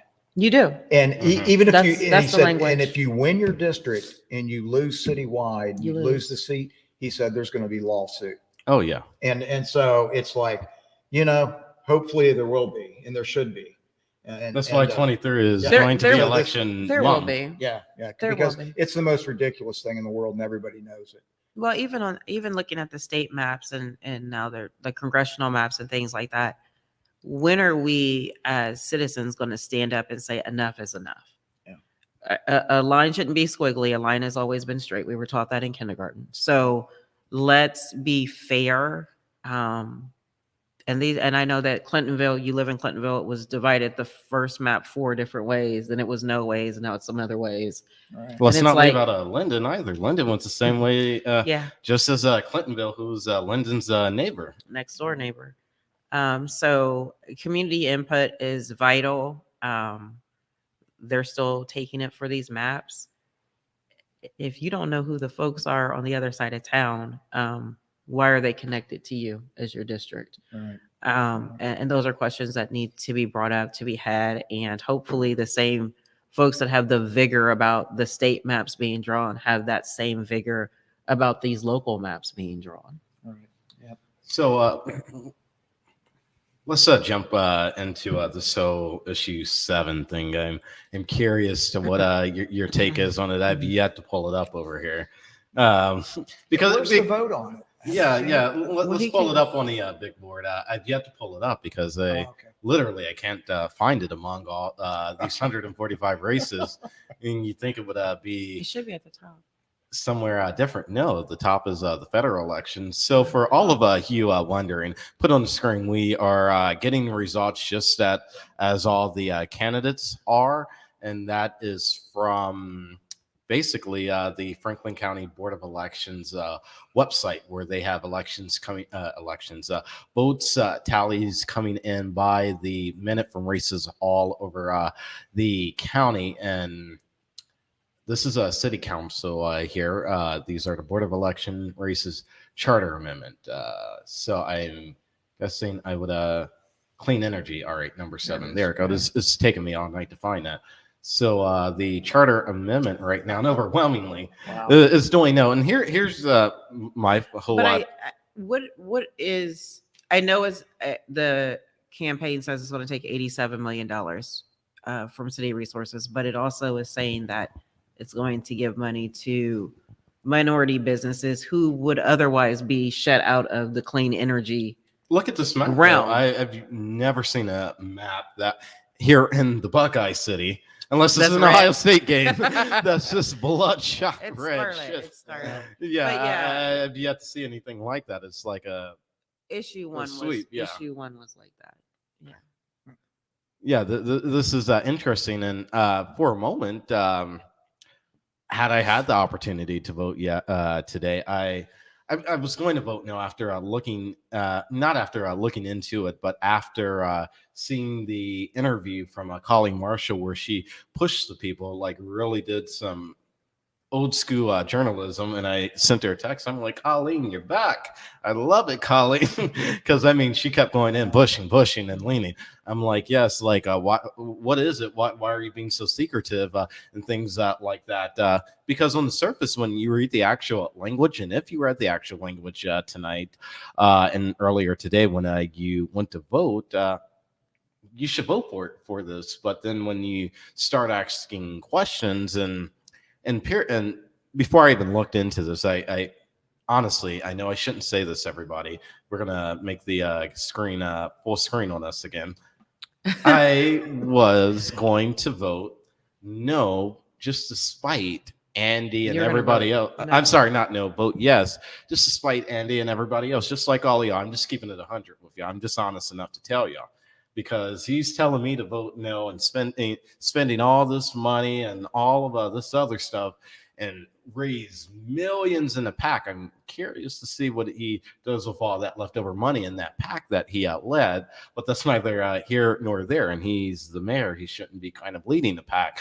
But anywho, I was surely going to vote yes for it. Then I started doing my research and my homework, which we all should do. Yes. And I was still going to vote yes. Then local reporters actually decided to be local reporters once again, even if that was because the mayor and all of them were telling them, well, you should go find out in all of this, because I've never seen them cover a local election like this in the week leading up to the election. Whether they give you all the information or not, I've never seen them like this, like involved in caring, telling people about a local election. I think the Civilian Review Board was highly politicized, as well as this is the issues, energy but they were Yeah. talking about the election cycle as a whole. They didn't do that in 17 nor in 19. Yes, but you have to remember the climate True. in which these issues were put on the ballot. If you're seeing African American males being killed by police, a Civilian Review Board is something that the mayor and everyone else should be behind, right? Because it's political suicide to be against it. Yeah, true. And I mean, we really didn't get a Civilian Review Board, but that's neither here nor That's there. another conversation. Yeah. Well, well, they never got behind a Civilian Review Board for the last 30 years either. Mm-hmm. And then all of a sudden, when they want to put it on the ballot, then all of a sudden it gets all that publicity as it did. And yeah, things did happen that precipitated that. But regardless, where was City Hall 30 years for the last 30 years when the people were screaming for it? Mm-hmm. And for this issue 7, yeah, Channel 4, I heard that interview as well. As I just happened to be watching it when she was beating up on the attorney, trying to get answers and stuff. And sure, there's a lot of unanswered questions and things of that nature. But to me, I wish they would go after City Hall the same manner as she was doing for other things too. It's well, when you do, they shut you out. Yeah, why are you spending all this money? And getting back to 2019. One of the things that I noticed was, the spectrum that Colleen does, yes. God bless her soul, on Sunday morning, they didn't have us on Sunday. Mm-hmm. They could have split it within yes, 2 Sundays. They could have had 4 candidates on one and 4 on the other. But now that, there's no competition basically, except for Tom Susie running against them. They had all 4 candidates. And let's talk about Tom, whether you like him or don't like him. Tom is doing one hell of a job going up against not just the incumbent council president Harton, but against the other 38 candidates running as well. I mean, he put up billboards. The Dispatch wrote an article saying he raised over $20,000. That's little amount of money right there in a race like this as a first-time candidate. Yeah, he did very well. He did better than I did. Raising money. Yes, he did very well raising money. I raised just below that myself too. I think I was around 17, 18 or something. It's hard, but again, people like Joe said, they run for a cause, and no one jumps into it to lose. We know that we're going to be outspent. But it's our reputation, our hustle, what we've done that we're putting our hat on. Yeah. So, it looks like I can't see because the camera's in the way. Yeah, he's 14%. So he's 14% behind Bankston right now. So, yep. And that's still with 24% reporting. So it's still early. Yep. It's early. Still early. Yeah, it's and I go down on Susie's Facebook page occasionally to see what he's saying and what's going on, and he's taking the same kind of beating that we all do from the media, trying to get their attention, and it's like it's impossible sometimes. It really is. No matter what you do, reach out, send your press releases and whatever. They ignore them. I don't know if they read them or throw them directly in the trash and say, here's another press release from Motil. Well, you know what? That my view and our views are different from City Hall's views. And when you only report one side of the story, that's not reporting. Right. And that happens way too much with our major media establishments in this town. It's like you hear one side only. They don't even reach out to anybody sometimes about what's the other side of this. And there's so many of those issues that are out there that they don't do it with. Yeah. I mean, we've had folks talk about the AEP switching over to AEP energy, and people were like, well, I didn't vote yes for that. Well, it doesn't matter. Right. And that's actually been a burden to a lot of folks. And there hasn't been any outpouring or outreach as to how they can stop the bleeding for the folks that are being really harmed by it. But not just that, when you go up against city council and actually do some real journalism, and not so much city council, I should say, but when you decide to be a good journalist and go up against Andy, because I really don't call him the mayor, and I have no problem with saying that here. I was with him on last Saturday, and I was respectful because it was in front of children. And so I called him Mr. Mayor, but that would be one of the only times had I not been in front of other children around my peers, I would have called him Andy. And he told the children to call him Andy. But the reason why I call him that is because his people, as soon as we started doing, like you said, reporting like the real issues, and not just the real issues, telling all sides to it. And just because we are open about our bias, that we're biased towards Black people, we are Black media, and so we go at things a little bit different, a little bit tougher. His PR people, Robin Davis, got upset and shut us completely out. And then after Robin Davis, she put out a memo stating that nobody was allowed to speak with anybody from UnBossed because we were not established media. And then here's where I take offense, and here's where Tom takes offense. She told me that, and she told me this on February 19th of this year. Oh, wow. A little after 12 o'clock, I believe it was like 12:30. We spoke for 30 minutes because I had been calling because I'm like, why did I stop getting the press release and things like that? And turns out she was mad because we took everybody on February 1st on the show through Andre's Law, and then we said, Andy, if you aren't serious about keeping up with what's in this, we're coming after you. And to show you how serious we are, we're going to have T-shirts made and put out saying #Andy, we're coming for that ass. And she didn't like that. Wow. And so they shut us completely out. And then what I further took offense to is that when I tried to explain to her what Black media was all about, she was oblivious because she was a food reporter for the Dispatch. Never had any real journalistic or media or PR skills, but yet she's the deputy chief of staff for public relations. That's funny. And then she sent out a memo, and then that got that got us like banned all the way down. Like, we were the first to report that Quinlan was getting fired, and Quinlan getting fired, they say he got a demotion. No, he got fired, everybody. It is what it is. You don't step down after a year.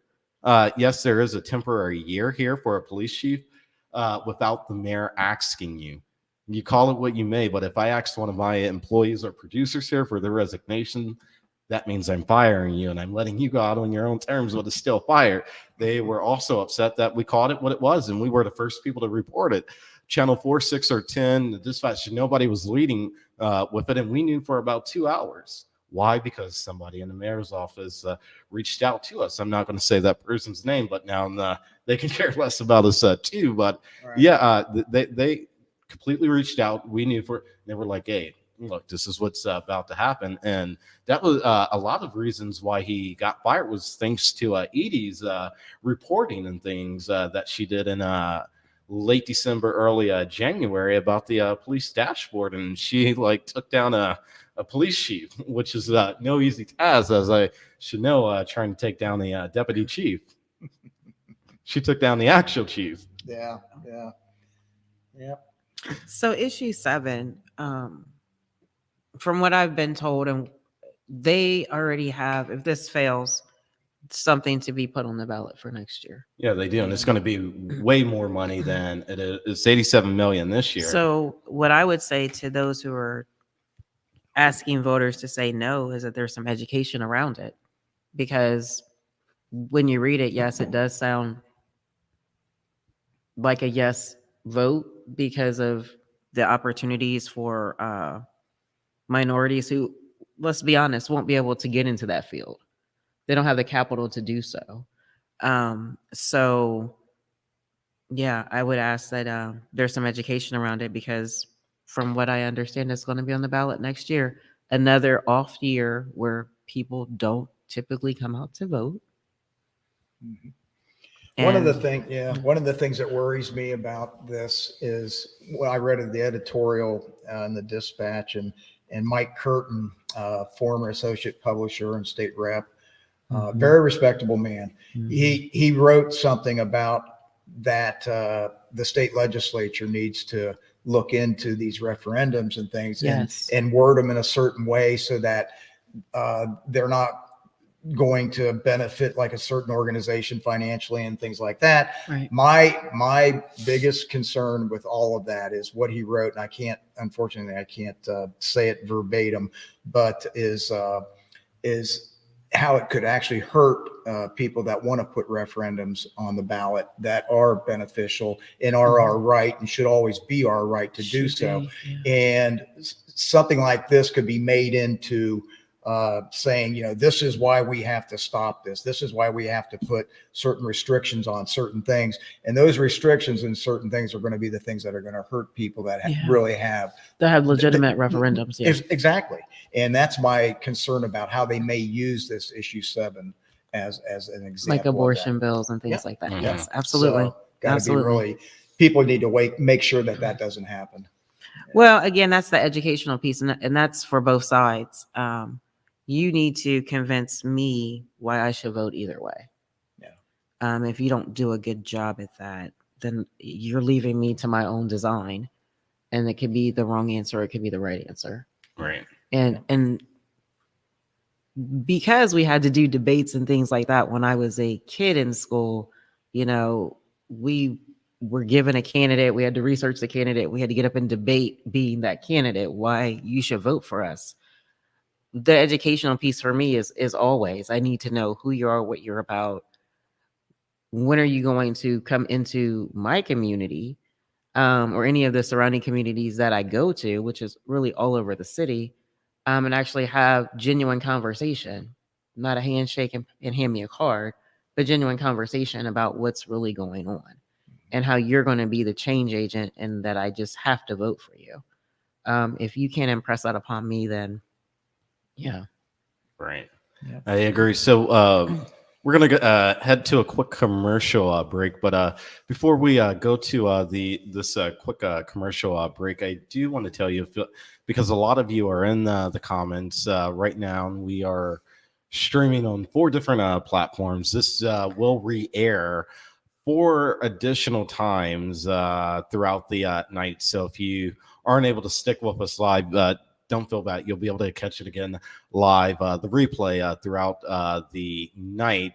But if you like the conversations you're getting here, because we're giving it to you raw, unfiltered, and unbought, these are conversations that you won't hear on 4, 6, or 10 or the Dispatch, but not just that. You won't see any type of coverage like this. We've had on council or judicial candidates. We've had on not just judicial candidates and judges, sitting judges, but we've also had on school board members and things like that. You just don't see that election night coverage like this anywhere. Actual news and issues actually been talked about in this manner at this length. But this had this been last year, it would have been wall-to-wall coverage, not only locally, but also about the national election too. And if you ask me, these elections are way, way more important than a national election, because we all agreed that 45 needed to get out. You didn't need to do wall-to-wall coverage to tell me that or to convince me of that. We all knew that.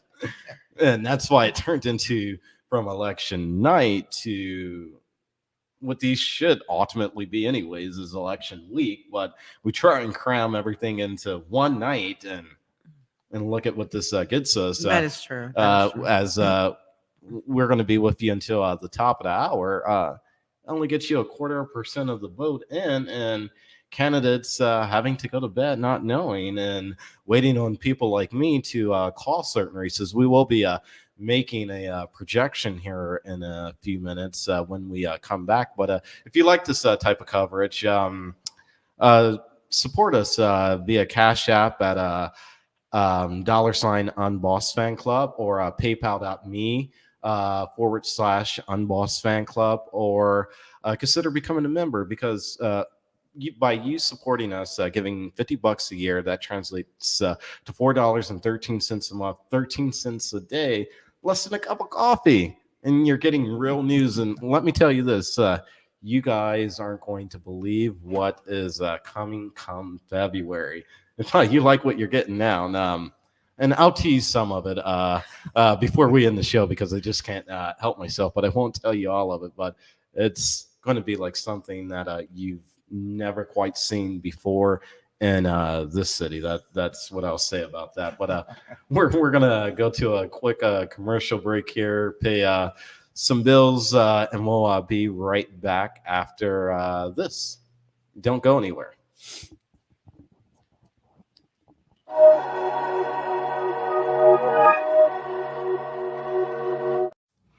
My name is Julius Bailey, and I seek to become your next city commissioner here in Springfield, Ohio. A vote for me is a vote for clear-mindedness, sharp and detailed analysis, and a care for people. I'm not a typical politician. I'm an administrator, a teacher, a servant. I don't promise what I cannot deliver, and I don't scratch where I don't itch. I'm a builder, an observer of talent, an organizer of people and ideas. I listen first. I act cautiously with a swift desire to meet the practical needs of people. I'm not going to politicize whether wearing a mask in public to avoid the spread of coronavirus or if that is such a restriction of free speech. I simply care for myself and others. I'm not going to be afraid to say that Black lives do matter while also fully supporting those law enforcement officials who are committed to safety, respect, and honor to the badge.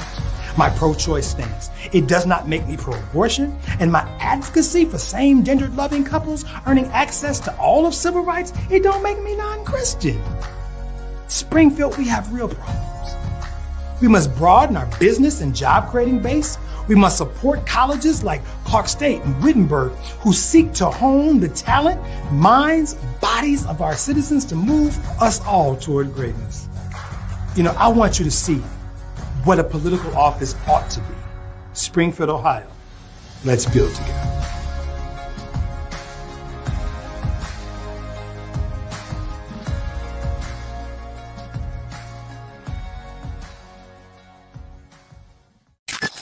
If you're tired of mainstream media outlets selecting news stories and events that don't appeal to Black America, then become a member of the UnBossed Network today, where we are the voice of Black America and providing.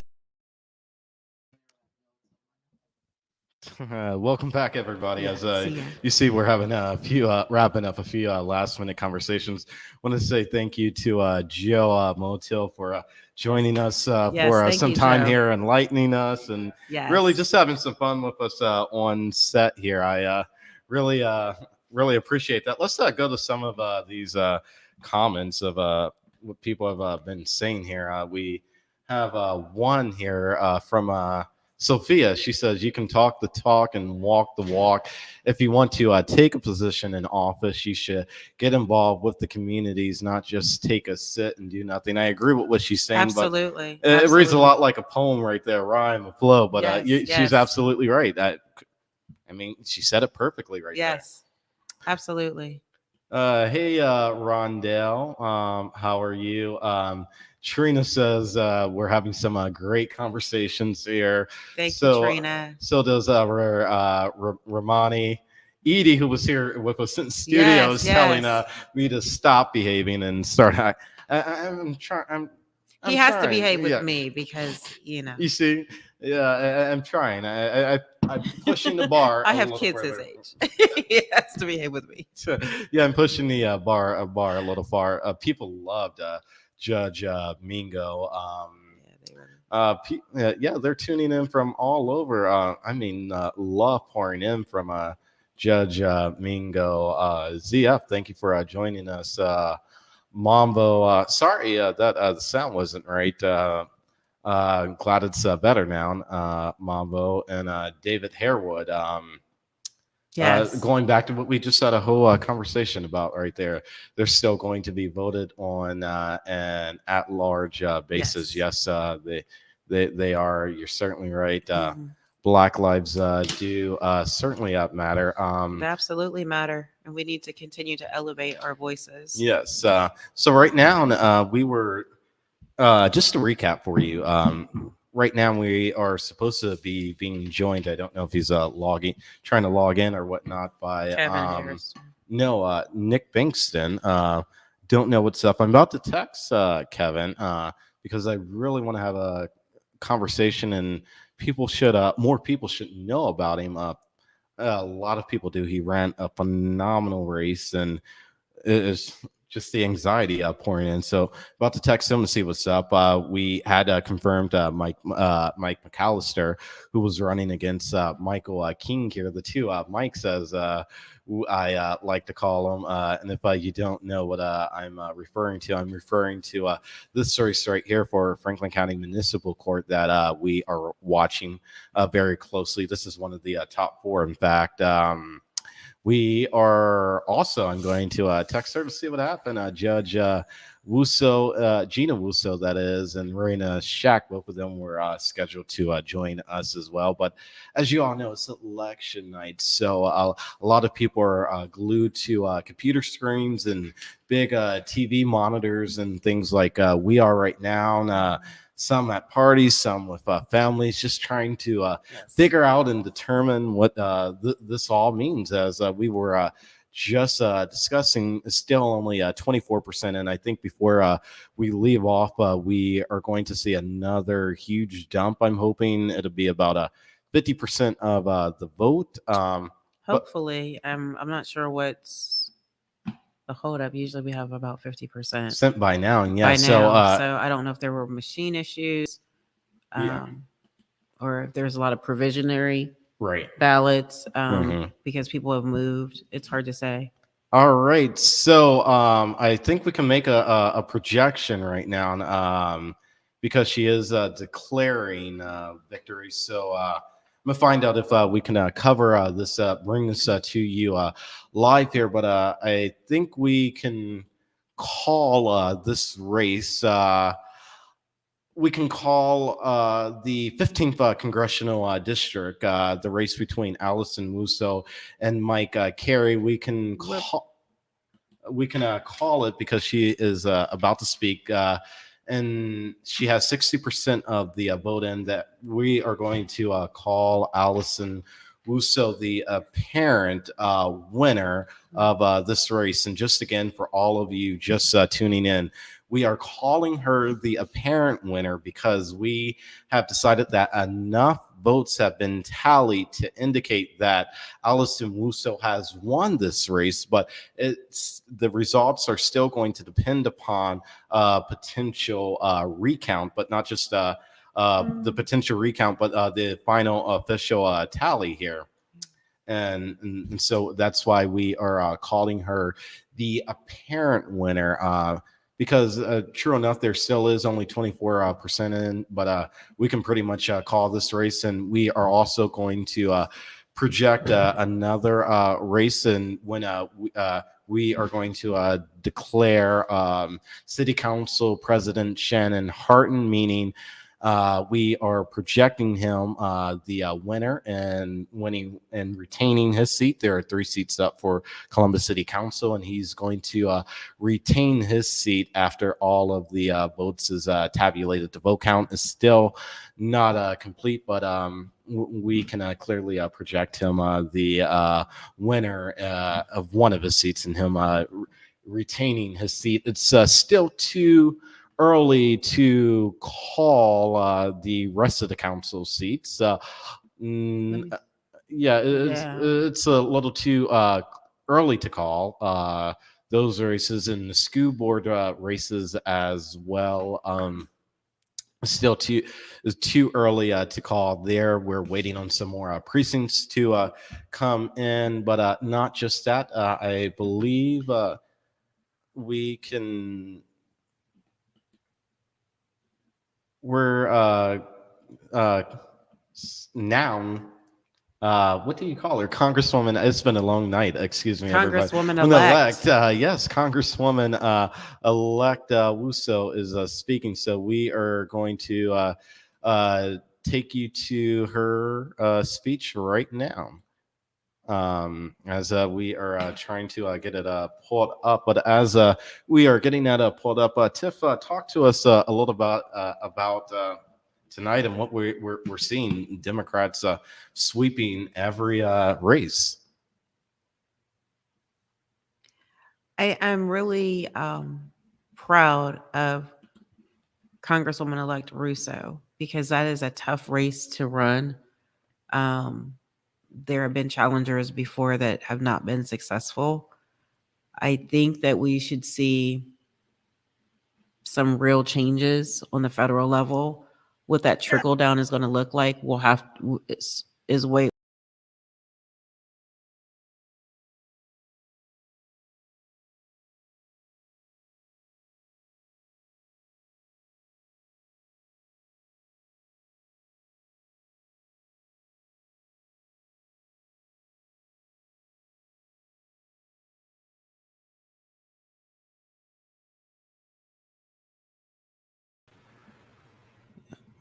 Well, it looks like we're having some technical audio difficulties right there. She's a bit frozen, so we're going to continue to work on getting her remarks really quickly here. Let's see if we have them now.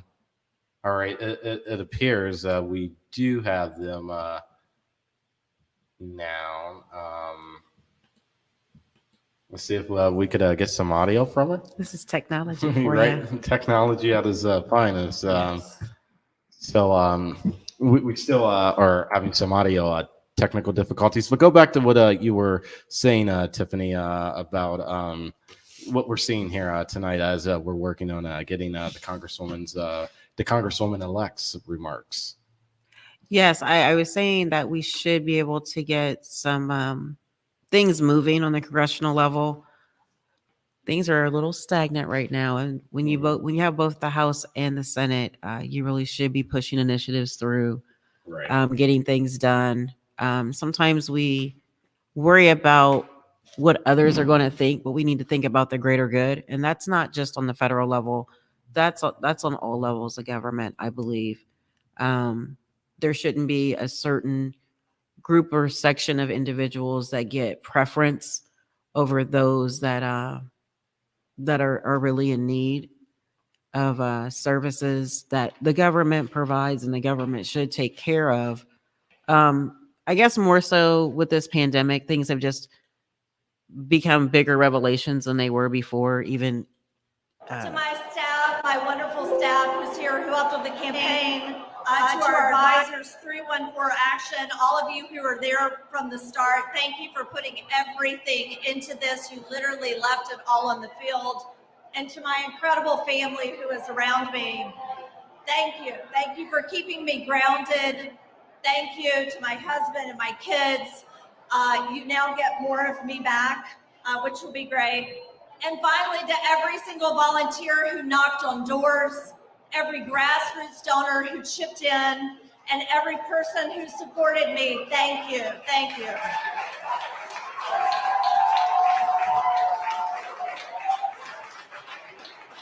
So while tonight's results are not what we hoped for, I am deeply proud of the campaign that we ran.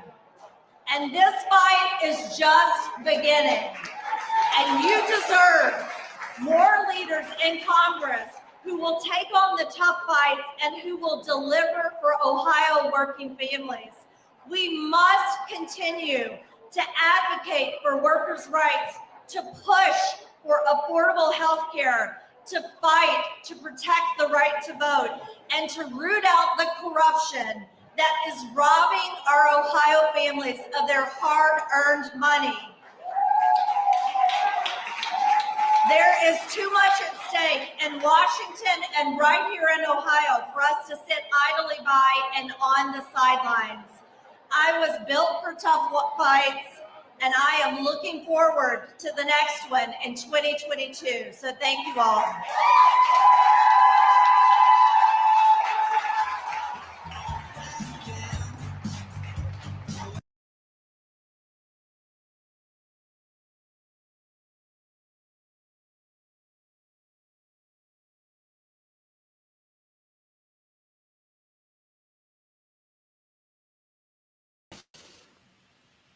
That's Congresswoman-elect. So that was a Congresswoman elect Russo, as you just said. Yes. Yeah. So, actually, she was running for re-election last year, and I happened to be a viewer on 2 forums. Oh. She's very genuine. Mm-hmm. I think she will work hard. Hopefully, she gets the constituency acceptance, approval. Let's get the job done. Because again, next year is another year where we have some Congress races that are up for election, and it's ours to lose. Mm-hmm. But I think that, and I think it's, I think our young people, and I keep coming back to the young people. If you look at the protest, if you look at all these initiatives and things that are going through, we kind of woke up in my generation, but these kids are woke, as they say. They really are, and they're demanding equity. They've seen their parents, their grandparents, relatives that have been unjustly, treated, whether that be in the judicial system, by police, whoever it may be, and they're tired, and they're raised differently than a lot of other people have been. There's so much inclusiveness and acceptance of who you are as an individual versus who you are as a socioeconomic class or anything like that. So I truly believe that they're going to force our hands into making the best decisions for everyone, or they're going to find someone else to do the job. So congratulations, and we look forward to seeing you in Congress and what you're going to be doing. Yes, we do. And we did reach out to her, everybody. I do want you all to recognize we did reach out to her to come on the show. Her staff didn't get back with us, but that's not surprising. Yeah. Because of everything that was going on. And this was one of the races to watch. This was a tough race. A lot of money was put into it No cookie to for turn Carrie. it blue. Yeah, right. And the commercial was great. So Yes, it was. And so brought out all the big names. Morgan Harper, who's running for U.S. Senate right now, and came out in an endorsement, knocked a lot of doors for her, and did a lot of campaigning in the final days. And not only did Morgan do the same thing, but the President Biden actually came out on Sunday, I do believe, with a full-fledged endorsement for her. And that only happens when you're in a tight race. Yes. We should mention the same thing for Raina Shack, who's running against Judge Gina Wusso, Senator Sherrod Brown, the father of Councilwoman Liz Brown, did come out in an endorsement for Raina, and that happened. And being honest, that happened because there was some polling done. And because you never see a senator weigh in on a judicial race. Usually you don't. A United States senator, a federal senator, Right. not a state senator. Yeah. And I say that being very clear. Congratulations to Raina for getting that big endorsement, but that's just the facts, and that's we give them to you how they are, whether you can stomach them or not. And we have a lot of love for Gina and everybody, and I had the opportunity to sit down and speak with both of them in full-fledged interviews, which you can go back and watch, where we went one-on-one. And this was a very tough race. I keep saying because I'm still a little bit shocked at the Democrats. We're waiting on the next batch of numbers to come in. Don't know why they haven't at this moment. They should be coming in any moment now. We were awaiting the arrival of candidate Nick Bankston. We were told he was going to be joining us at 10:25, and he's yet to do that. So they're probably all at the watch party. So oh yeah, definitely. It's loud in there. Yeah, you have to find a quiet space. I think Christina was outside, actually. Yeah. And we I think it looked like her she was for that, outside. right. Thank you. Yeah, but as races go, the local races I think are the most important because that affects your everyday life. Again, the trickle down effect from federal policies coming down don't impact us immediately, whereas decisions that are made on the local, even county level, sometimes can really impact your daily life. So I would love to hear from the other candidates. We have one incumbent, and that's Council President Hardin, but the other folks that are running for this seat, we'd love to hear, well, I would love to hear what your plans are, because again, if I don't know you personally or I can't do research on you and feel comfortable in my conversations with others when they're asking about who are these individuals, you and I need to have a conversation.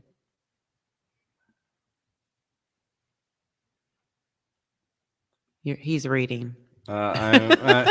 Looks like we are. So when you're doing coverage like this, you're taking in everybody's results and things like this, and so we have to change a calling as it is. We do have to change a calling and make a correction and a redaction. The Associated Press has come out, and the Associated Press is the gold standard in journalism and in elections for calling races. Are what we're seeing right now, from our standpoint of votes, has Allison Musso up in the 15th congressional district, and we were listening to what she said and things like that, and it seemed a lot like a acceptance. He led the. So I'm just reading right now in the Associated Press is declaring that Republican Mike Carey is the winner in that election. So we are making a correction to that. I'm actually quite surprised because what we're seeing right here is Mike Carey not winning. So we're trying to refresh. Can we go to the results to see? Yeah, by the thing. Yeah, one second. Right. Here. So while that's being but that could be the provisional ballots. It could be. We didn't. We didn't look in on the provisional ballots. The difference between same day versus non-same day. Yeah. And wow. All right. So maybe it looks like the. It's a crash, and this happens on the election night because everybody's going and wanting to see the results, all the candidates and every major outlet to make their callings and things like that, and we're no different. So we're trying to get back onto the site. It's completely crashed. It's completely down. Yeah, let me see if I can get it here on the mobile device because from what we were seeing, and when we tallied up the results, he was. I'm sorry, Allison Musso was the winner, and so we never want to call the race the wrong way, but that's what it was looking as when we called her the apparent winner, and that's why we never come out and say somebody's the winner. We always call them the projected or the apparent winner, and so. Yeah, right now the results are still looking the same. So let's we are going to pull this back up on screen so you can see what we are seeing right here and why, and break down why we made the calling that we did right here. We are bringing it up on screen right now for you. So Allison Musso is clearly leading in election day. And absentee votes, but I think what is happening, we need to go to the Secretary of State's website where this race is probably going to be officially called to see, because the 15th congressional district is on the outer belt of 270, which would make it sit in Licking County. Is that correct? Some of Licking County and Franklin. Yes. So let's so what we're seeing that she's winning Franklin County, but because she's winning Franklin County does not mean she Right. You have to have the underlying counties results in, because the last congressional race that was ran, it appeared that the Democrat was in the running, and then once all of the smaller counties came in, exactly right, and we are trying to get these results up here. Suburban Columbus to Athens, pick away Fairfield, Hocking counties. So yes, a lot of rural counties. So what we aren't seeing, I'm not finding it here on the Secretary of State's website, the official results, which is strange. So while we are, they will show you the final results. Yeah, normally they have. Normally they have up to the minutes. So, and they actually have to put in a call to the Secretary of State's office to find out what's going on here. But we are making a correction in the redaction. What you do when we don't get the call quite right, I'm actually looking at a couple other outlets who are now reporting. And as we said, the reason why we are retracting our projection for Allison Musso is because our results here are showing that she's leading, but that is clearly not the same results that the AP is the Associated Press is looking into. 15th district says that this is way off. Carrie has 89,249 votes, or 58.2%. Allison Russo 64,217, 41.8%. So I don't know if the Board of Elections is down, and that's why we're only having we only have 24% reporting. But this says 95% of the precincts have reported on this particular race. All right. So yeah, it clearly has to be down, and that's what we were just talking about and been talking about for the last 20 or so minutes, that normally more results are in. So now we have 89%. So now the site is back up. We have 89% reporting, and we can. But it still is not correct. No, not the federal race. I'm looking down because clearly something is up with the federal race over here. But getting back to the county and the local races that really truly matter. Look at the different counties and add them all up. Yeah, what truly matters. This is interesting. With 89% reporting, we can call a couple races. Gina Russo and Raina Shack is too close to call. Yeah.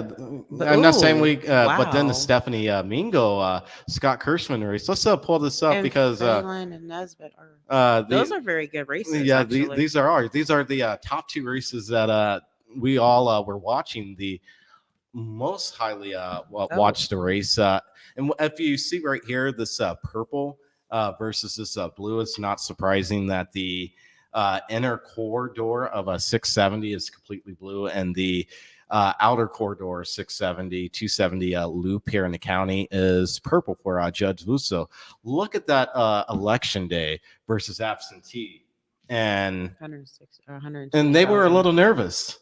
All of the Republicans were, and I mean, we had been having this conversation all night, because it just is something you don't see here on the county level. We're happy, but this is going based off of historical precedent, something you don't see. This still is too close to call. I would like to make see a little bit more come in before we make the projection. But Raina did really well in absentee votes, no doubt.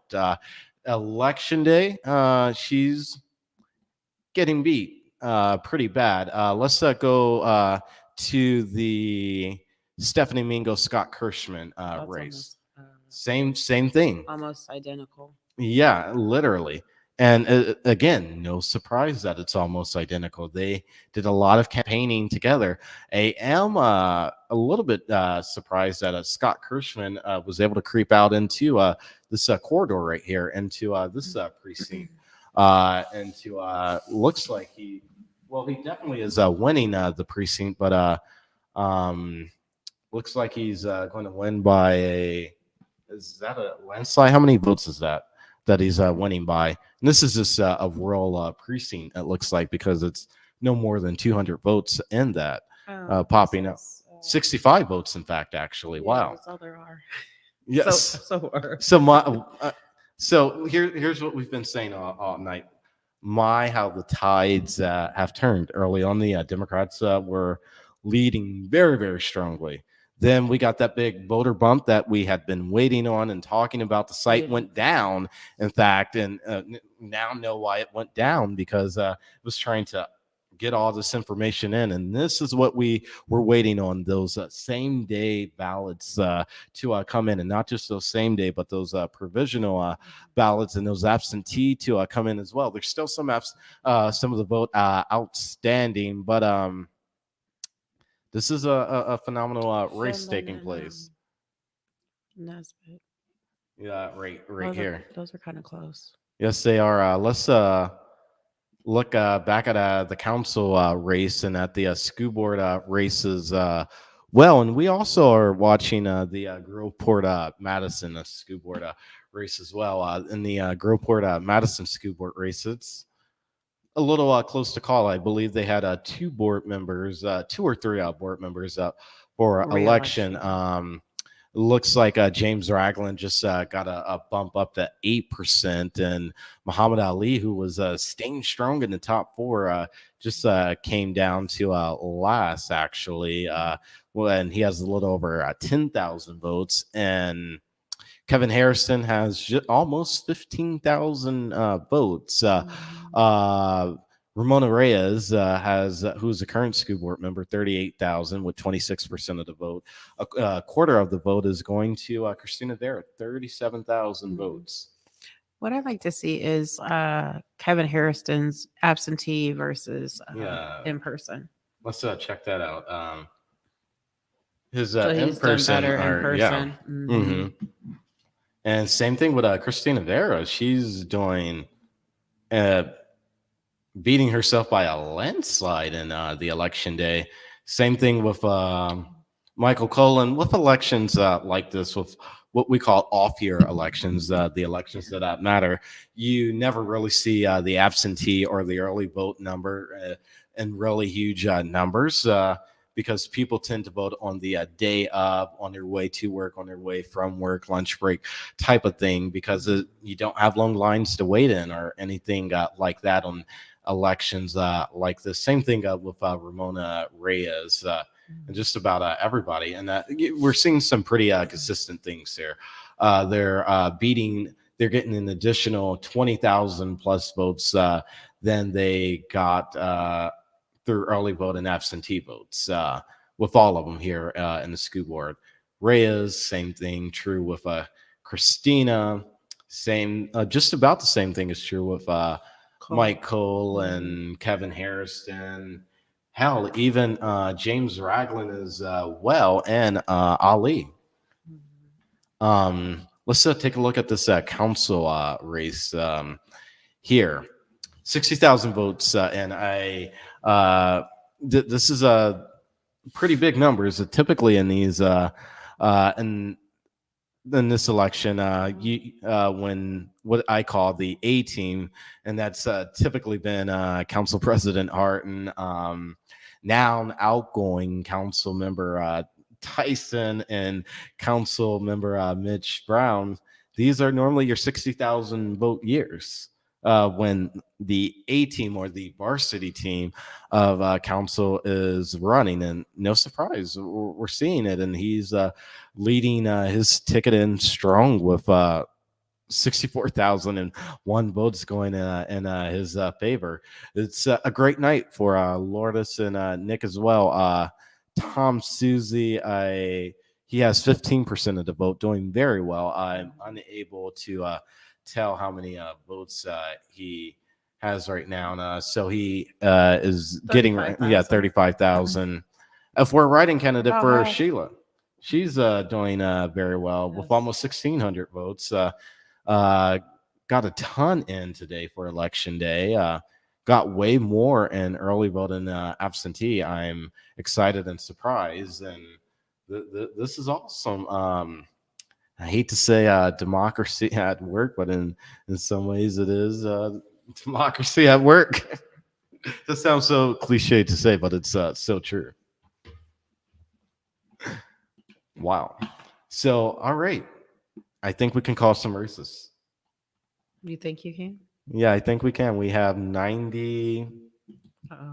Oh, it says 99%. We can make some. That's going fast. So we are going to take a quick commercial break, and we are going to call some races when we return.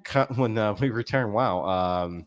This is that bump we were waiting on. Yeah. And we'll try and break all of this down and what it means in just a moment.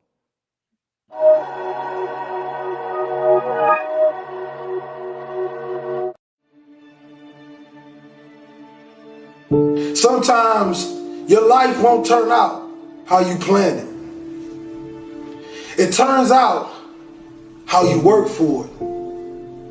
How you wake up and you chase that dream every single morning. It's what you give your time and your energy to that takes you to the next level. And that's royalty. You see, many of us believe that just because our father was a drug dealer and our uncle was a drug dealer, that is our life and that is our forever. But I want you to know something. That is only a lesson to show us to be something more. It's a mentality. Roses can grow in the projects if you take care of the soil. It don't matter how big the house is, baby. It's the love inside of it. Take care of your community. If you're tired of mainstream media outlets selecting news stories and events that don't appeal to Black America, then become a member of the UnBossed Network today, where we are the voice of Black America and providing coverage of events and news stories that you won't hear anywhere else. Visit theunbossednetwork.com to become a member today.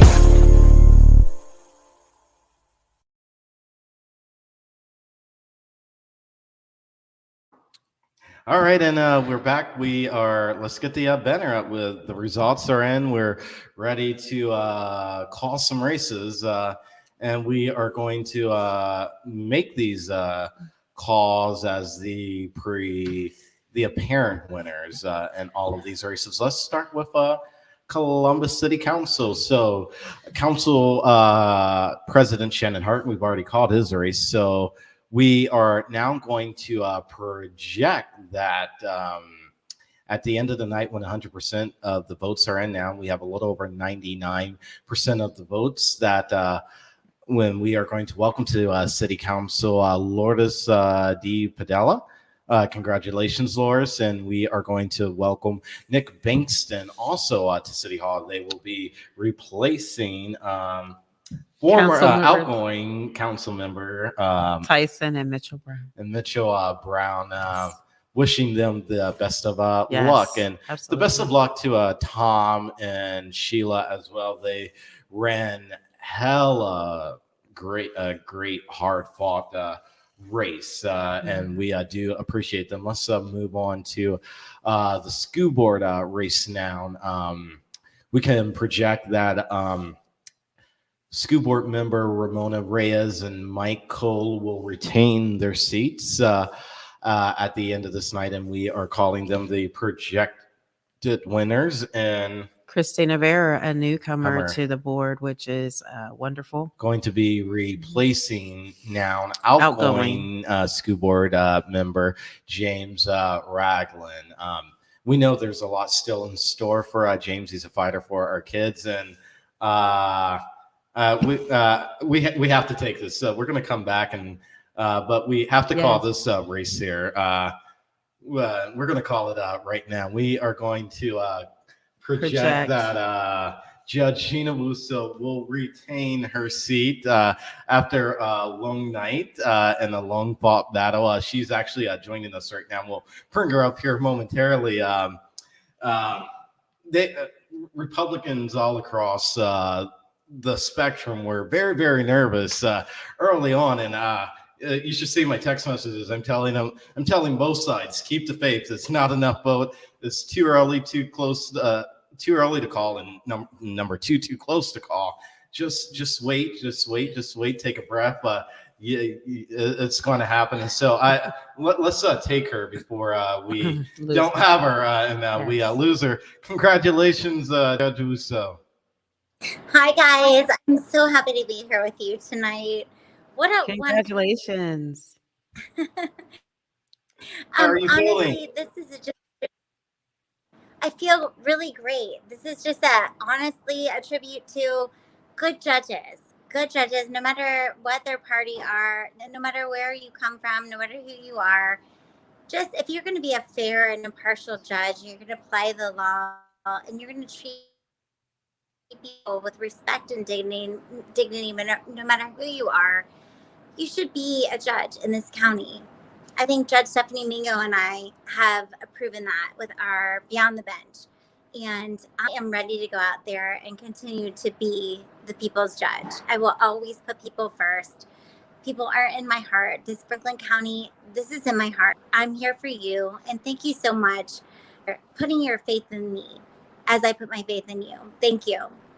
Awesome. And I do want to let everybody know that they won this race without putting a ton of money into this election, just about getting out there, talking to the people and letting the people know that they were there for them, and really not even telling the people that they were running in an election. That was the last thing you heard from them when they were out. It was all about, how can we help you? How can we serve you? How can we be better judges? And when I first met Judge Musso, one of the things she told me, I think this was back in January, and I'll never forget this because it rang so true, and so true to what my college president told me, is one of the reasons why she got involved with and decided to launch with Judge Mingo, who we had on earlier, who also ran her election.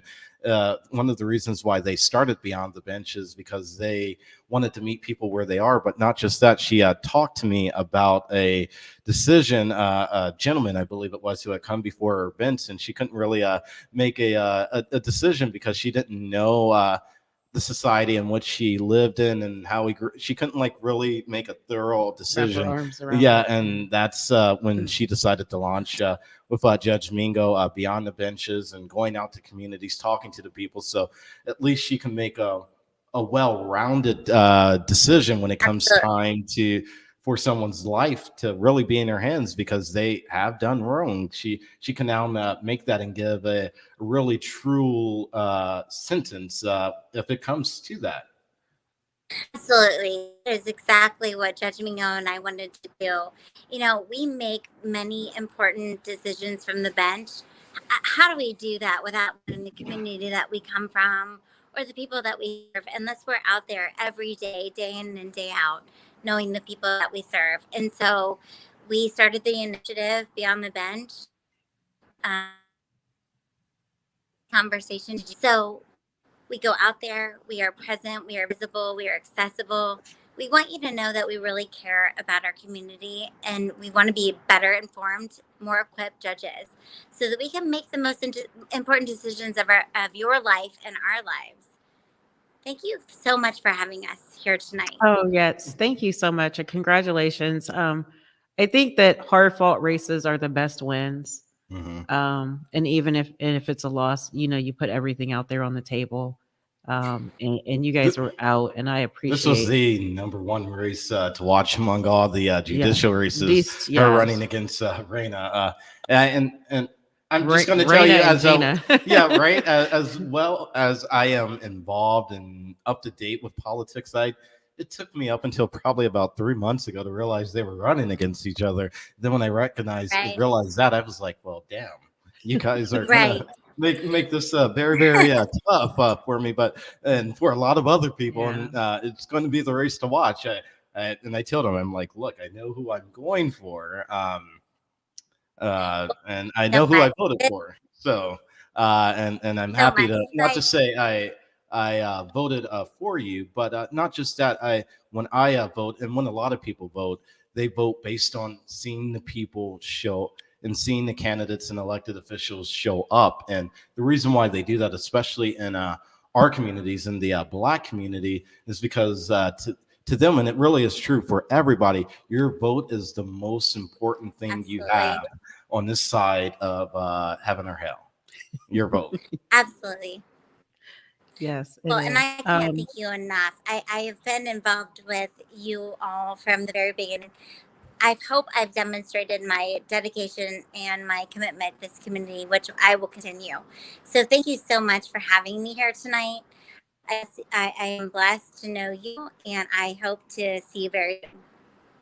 Yeah, definitely. It looks like you're now at a celebration party. So get back to that when we see each other again. We gotta have drinks. And this is all to you. Have a good one. Tiffany, DaVante, see you soon. All right, bye. All right, this is why we do what you do. Just like that, no other outlet can refresh. We're gonna refresh. Can pull a judge on like that. We got to go back to making but that race was very I won't say highly contested. It was very competitive. Mm-hmm. They were cordial to one another. There weren't digs. It was choose the best candidate or who you believe is the best candidate. And I think that exactly right. That race, they didn't throw a lot. It was very punches. Respectful. And when they did, it was subtle. It was subtle. They were not. It was polite. I'm not gonna lie. They weren't knockout punches. No. They weren't trying to damage someone's reputation or character. Yeah, as you see in a lot of these elections. I did an interview with Reina, and at the end of it, I didn't realize till I got in the edit booth. I'm like, man, I didn't follow up on that, and she took a huge jab. I said, it's not very often you get one past me taking a jab like that. I'm like, I got to give it to her. But again, hard-fought race. They were polite around one another. Yes, quite a bit. At and events. They can be in the same they can be in the same space, yes, and not like get into any arguments or anything like that. And you just don't see that in these day and ages. And I do think we need to say one other thing. I know we have gone over a little bit, but these are important races. When it comes to judges, it doesn't matter if you're D or R, because it should be impartial when you're giving your rulings and your verdicts, right? So I don't get why we have DNR judges, or we vote DNR, because when you go into the ballot box, you don't see a D or an R by their name. But not just that. Not only do you not see a D or R by their name, but when you're out there talking to and getting to know, I know just about all the candidates, and I have their cell phone numbers, who have run and who are either being elected to judgeships come next year or retaining their seats. That this is just phenomenal. Yes, I think the judicial races were what you would expect, how candidates should carry themselves. Yes. Let me say that. And I'd have to critique myself on a few things so that I can carry myself the same way. But yes, no, they did a very good job. And congratulations to Judge Russo. And congratulations to Reina Shack. You ran a hell of a race. Mm-hmm. So I'm sure we'll see you again. Right. Yes, we will. I'm sure we will see you again. We need to see you again. Absolutely. And I loved her son. He was adorable with my mommy as a running vote for my mommy for judge. I loved it every time I saw him with all of the swag and things on it. I really loved that. Let's talk about this race really quickly. Mary Kay Finland and Laura Nesbitt. I got to send Mary Kay congratulations text. She did very well, and we are now going to project her as the winner with 99% of the vote in at this hour. She did very well when it comes to the election day results and numbers and votes. Mary Kay is a Democrat, and Laura Nesbitt, who ran a hell of a race as well, is the Republican candidate. Laura ran a hell of a race as well. This was it came down to the absentee ballots, but we have to remember there's provisional and then the ones that are postmarked for today. So right. I think it's close enough that we can project it. Yeah, we are projecting it. There is this is interesting in precinct 79A that they are literally tied. And then precinct 41D, they're still tied.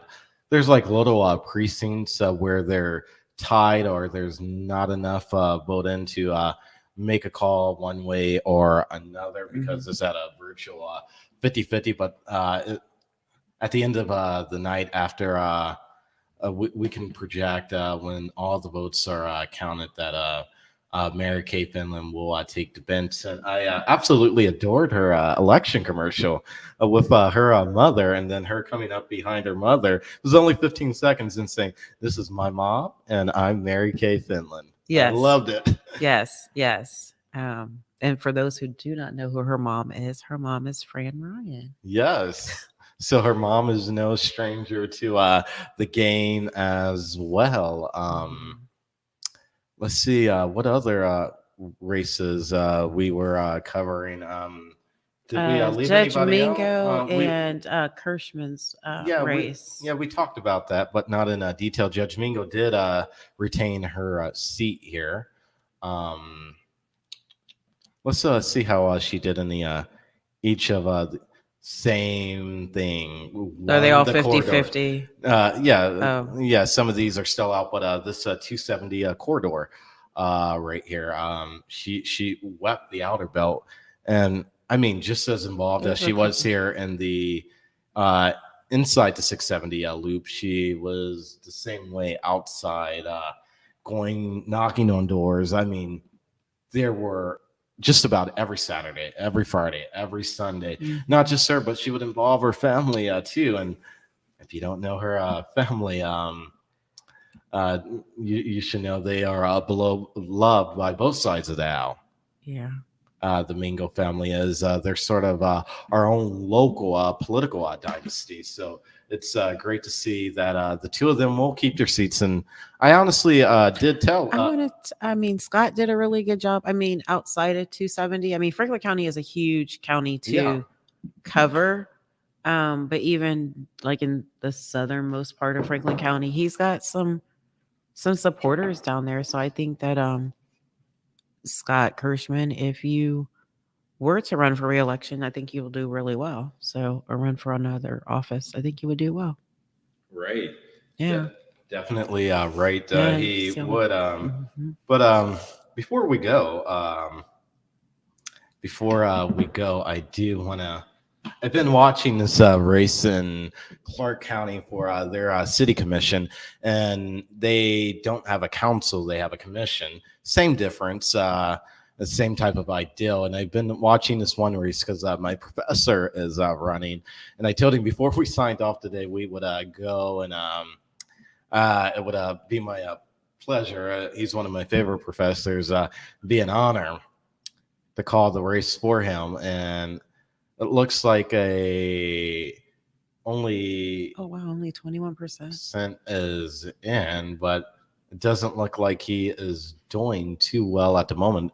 Let's share the screen here so you can take a look at who first time running. It's Yeah, a and learning curve. and he's done well for Yeah. his first time. What we're looking at, we're gonna pull it up right here for you. And as you see, this is way different than Franklin counties because Clark County is a smaller county, and so they don't need the rah and jazz and things like that with precincts and all of that like Franklin County Right. has. Franklin County has almost 2 million people, I believe, in our county. We are the largest county in the state. So, but one thing I do like about Clark County is they gave us up to the minute live voter turnout, and that's something I don't see done in any other county. They're small enough to afford it. Yeah, definitely, right? And so the guy who I'm referring to, you saw his campaign ads running throughout. Tonight it ran twice, I believe, and you saw it running throughout the year leading up to election. Is Julius Don Bailey? He didn't make it as it's looking right now because these look like official calls. They should have 100% of the vote in, I'm assuming, but he ran a hell of a race. He was only off by like 600 votes. Not even that, like 500 and something. If I was to do the math right now, and this is what I would tell you, this was a hell of a race, a close race. He was out knocking on doors, not just knocking on doors, but he ran his campaign, not as a political campaign, but he ran a campaign entitled the CARE campaign, basically showing people that him as an elected official, he would give a damn basically about you and things like that. And so this was a hard fought race. Crystal Phillips, she's a newcomer too. So congratulations to Crystal. I know Crystal and Bailey were doing some work together. I believe David and Rob, they are incumbents. But it's great to see them shake some things up because the mayor in Springfield has Mayor Warren Copeland, loving to death. He's a professor over at Wood, has been the mayor for quite some time. Mayor Copeland has. These are maybe time to pass the torch. Yeah, hopefully. So, Dr. Bailey, if you're out there watching, congratulations. Congratulations. We aren't calling your race. I still think it's too close to call, and I can't determine if 100% of the vote are in. I do know all the absentee ballots have been completed. But as far as the number of votes, and I'm just not confident. It's within 500. They might have to. Yeah, it looks like it could be triggered. It's too close to call. We tried, but it's really too close for us here at UnBossed and for myself to make a decision because it is within that percentage range. Right. So I think here within the state it has to be 0.5, but it may be different for the county. One other final race where we go, got to pull it up and see how she really did. And that's Latoya Berger, friend of UnBossed, running in the Girlport. Yes, that's the race we've been watching all night. And it looks like at the end of the night, she's going to retain her 99% as well. Yes. Looks like she's going to retain her seat, which is good. Yes, and congratulations, Latoya. Well, we've been on what? So, do we want to recap who we? Yeah, let's recap. Let's do a recap, and then we're gonna go home. Right, we've been on what, 3 hours. Right? I have to get kids to school. Right. Yeah, because they had election day off, but tomorrow's not election day. And they'll tell me that Joe Biden won the race. So yeah, I need to get some sleep. I've been up like 40 straight hours trying to help with the team make the show possible. All right, I think this is something we should do. Maybe 7 days until the election. Do the races and have the incumbent and any challengers come. Yeah, because I think sometimes I make a last minute decision because I'm on the fence about something. And it would be nice to hear from those. And that's candidates. why I choose to vote on the election day, because the October surprise is a real thing. I will say with one of the candidates running tonight.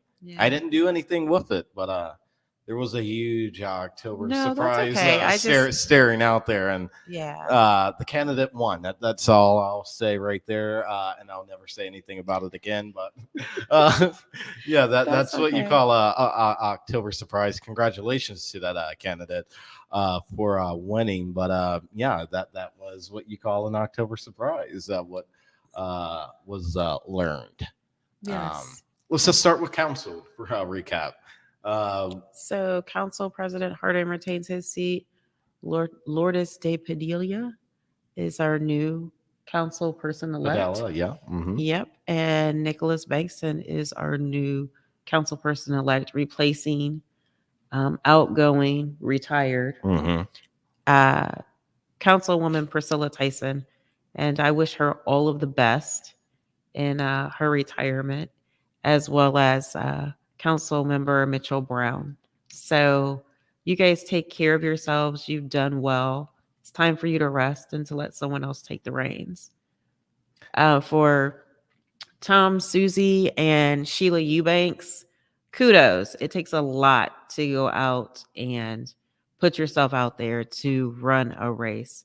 And you did it with dignity and class. And thank you so much. Yeah, yes, they did do it with dignity in class 2. The outgoing council member Tyson, you fought a hell of a and served a hell of time for the city. I am thankful for you serving not only as a special city attorney and then in all the other roles you've served in prior to council. Your even service. as while on council you served as president pro tem last go around last year.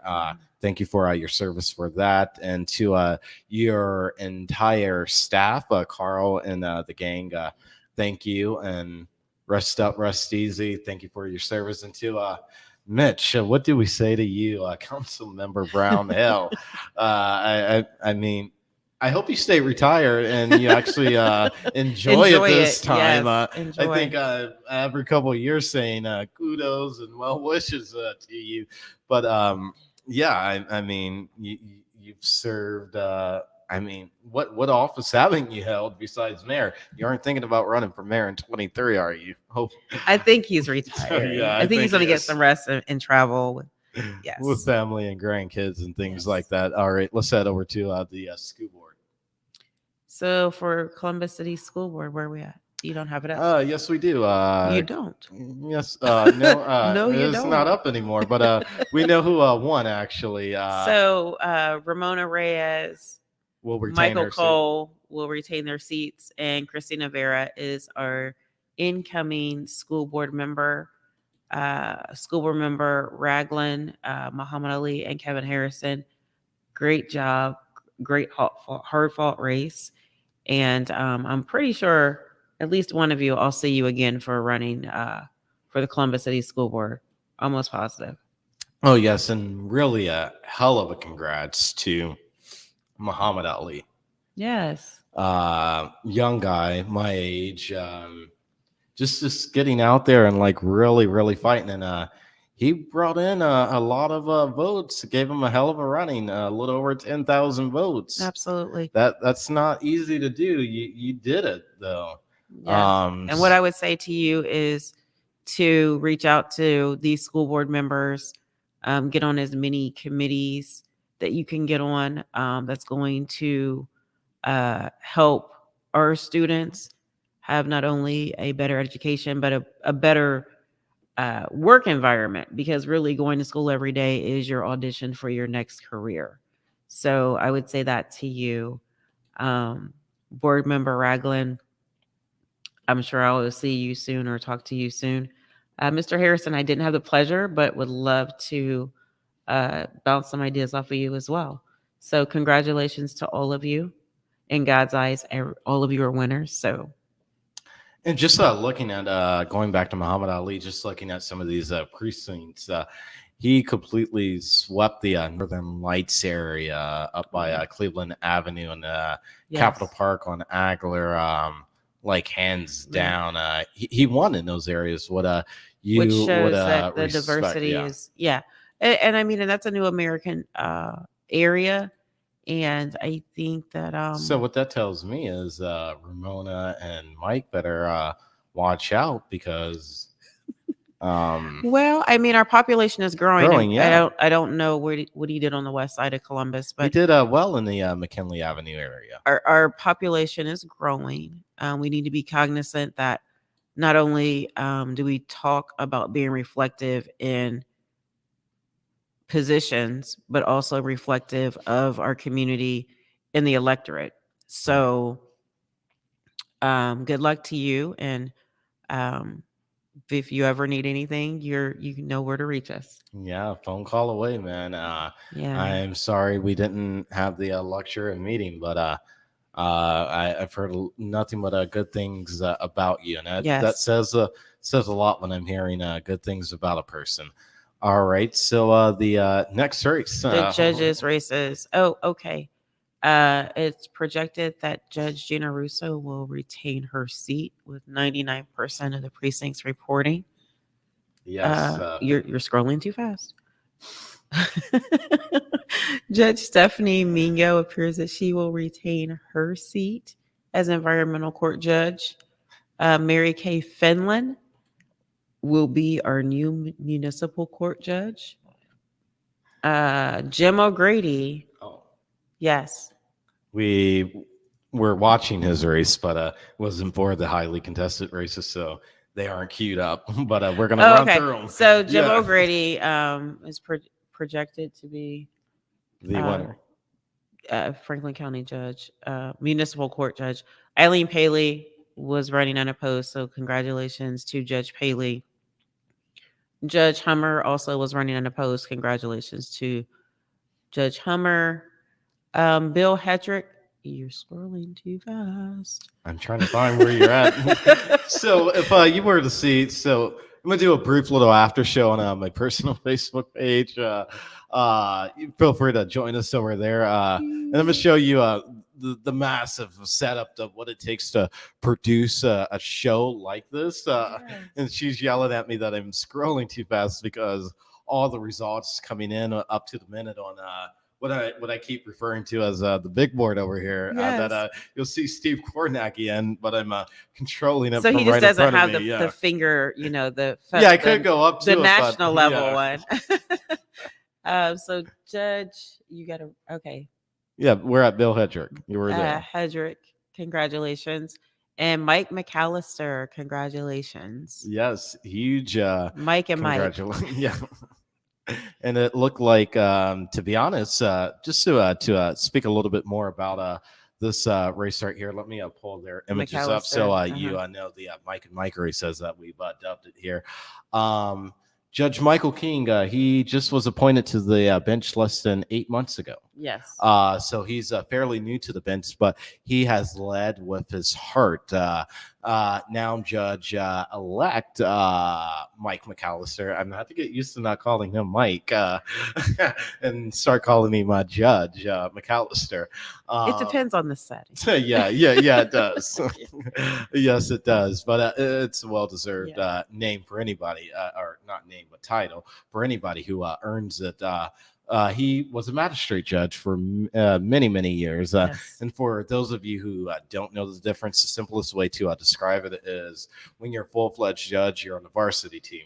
When you're a magistrate, you're on the JV team. For those of you who... that's the simplest way. I could give you the full terms and all of that. Yes. But if you think of it like that, you're on JV, low league squad, and then you run and you make it to the big leagues, to the NFL and things like that, the varsity squad. So congratulations to the two of you. We've had some good judges come out. You know what? Magistrates. Yeah, Judge Stroud. Yeah, I'm a little shocked at the numbers. He was campaigning very hard. Mike McAllister, Judge-elect Mike McAllister, was campaigning very hard with Raina Shack. You would never see them apart, and he has about 30,000 or 20 to the 25,000 rather more votes than Raina does, his counterpart, in how he was campaigning, and it looks like he beat current judge Mike King in a landslide. Election day votes. Yeah. Yeah, and election day votes, but and what a landslide. Well, look how far he went outside of 270. Yeah, and that's huge for a Democrat. That really is. You typically don't see that. So Kirschman had some spots outside of 270. Yeah, but, Mike really did. Yeah, and you don't see that with Reyna, which is interesting. And they campaigned in all these areas together. And in some regard, I would say she campaigned a little harder in like the Hilliards and things like that. But they went the other way. All right. We've recapped all the races. I think that's all the races. Yeah, I don't think there's any more. Yeah. All right. Yeah. So that's going to do it for us. Tiff, is the Tiffany White show going to be a thing? This that federal race is still like. Yeah. This is still. I don't know either. Allison, congratulations for winning Franklin County. Right? Yes, the other counties, I'm not sure. Now we have 100% of the races in. Yes, so I guess it's official. Yes, it is, and you have hung in there with us for 3 hours. Yeah, wow. It was supposed to be 2.5 hours, and we took you all the way into all of the votes being counted. I am going to get off here. Yes. I'm not going to lie. I've sent a couple congratulatory text messages out. I now have to call a couple people. I know it's late, but I know they're still up. Yeah. And have to tell them thank you for keeping the faith. And 2 of the other ones, tell them for fighting the good fight. And I hope to see them next year. Yes. Because when the other thing now that election day is over, all the results are in. Now, what's equally as important is you go and you look at all the exit data and where your areas of opportunities were at. And absolutely. Things like that. Absolutely. Yeah. Because it really truly comes down to the precincts, like which is how how the bigger number comes into a full effect when you see 100,000 votes, 40 and 50,000 votes.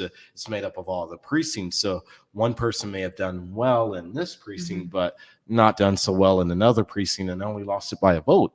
This happens time and time again. So it appears that the judicial races were the ones that people were really looking at, and it could be because of the climate that we're in right now. Yeah. With all of the movements and all the reforms and things that we're speaking of. Because if you look at the number, it's they all have like 90 to 100,000. Whereas you scroll down to the council and even the school board races, you should go all the way down the bottom of your ballot. But some folks don't. The 60,000 and Lourdes and Nick got just about the same amount of votes, which is interesting as well.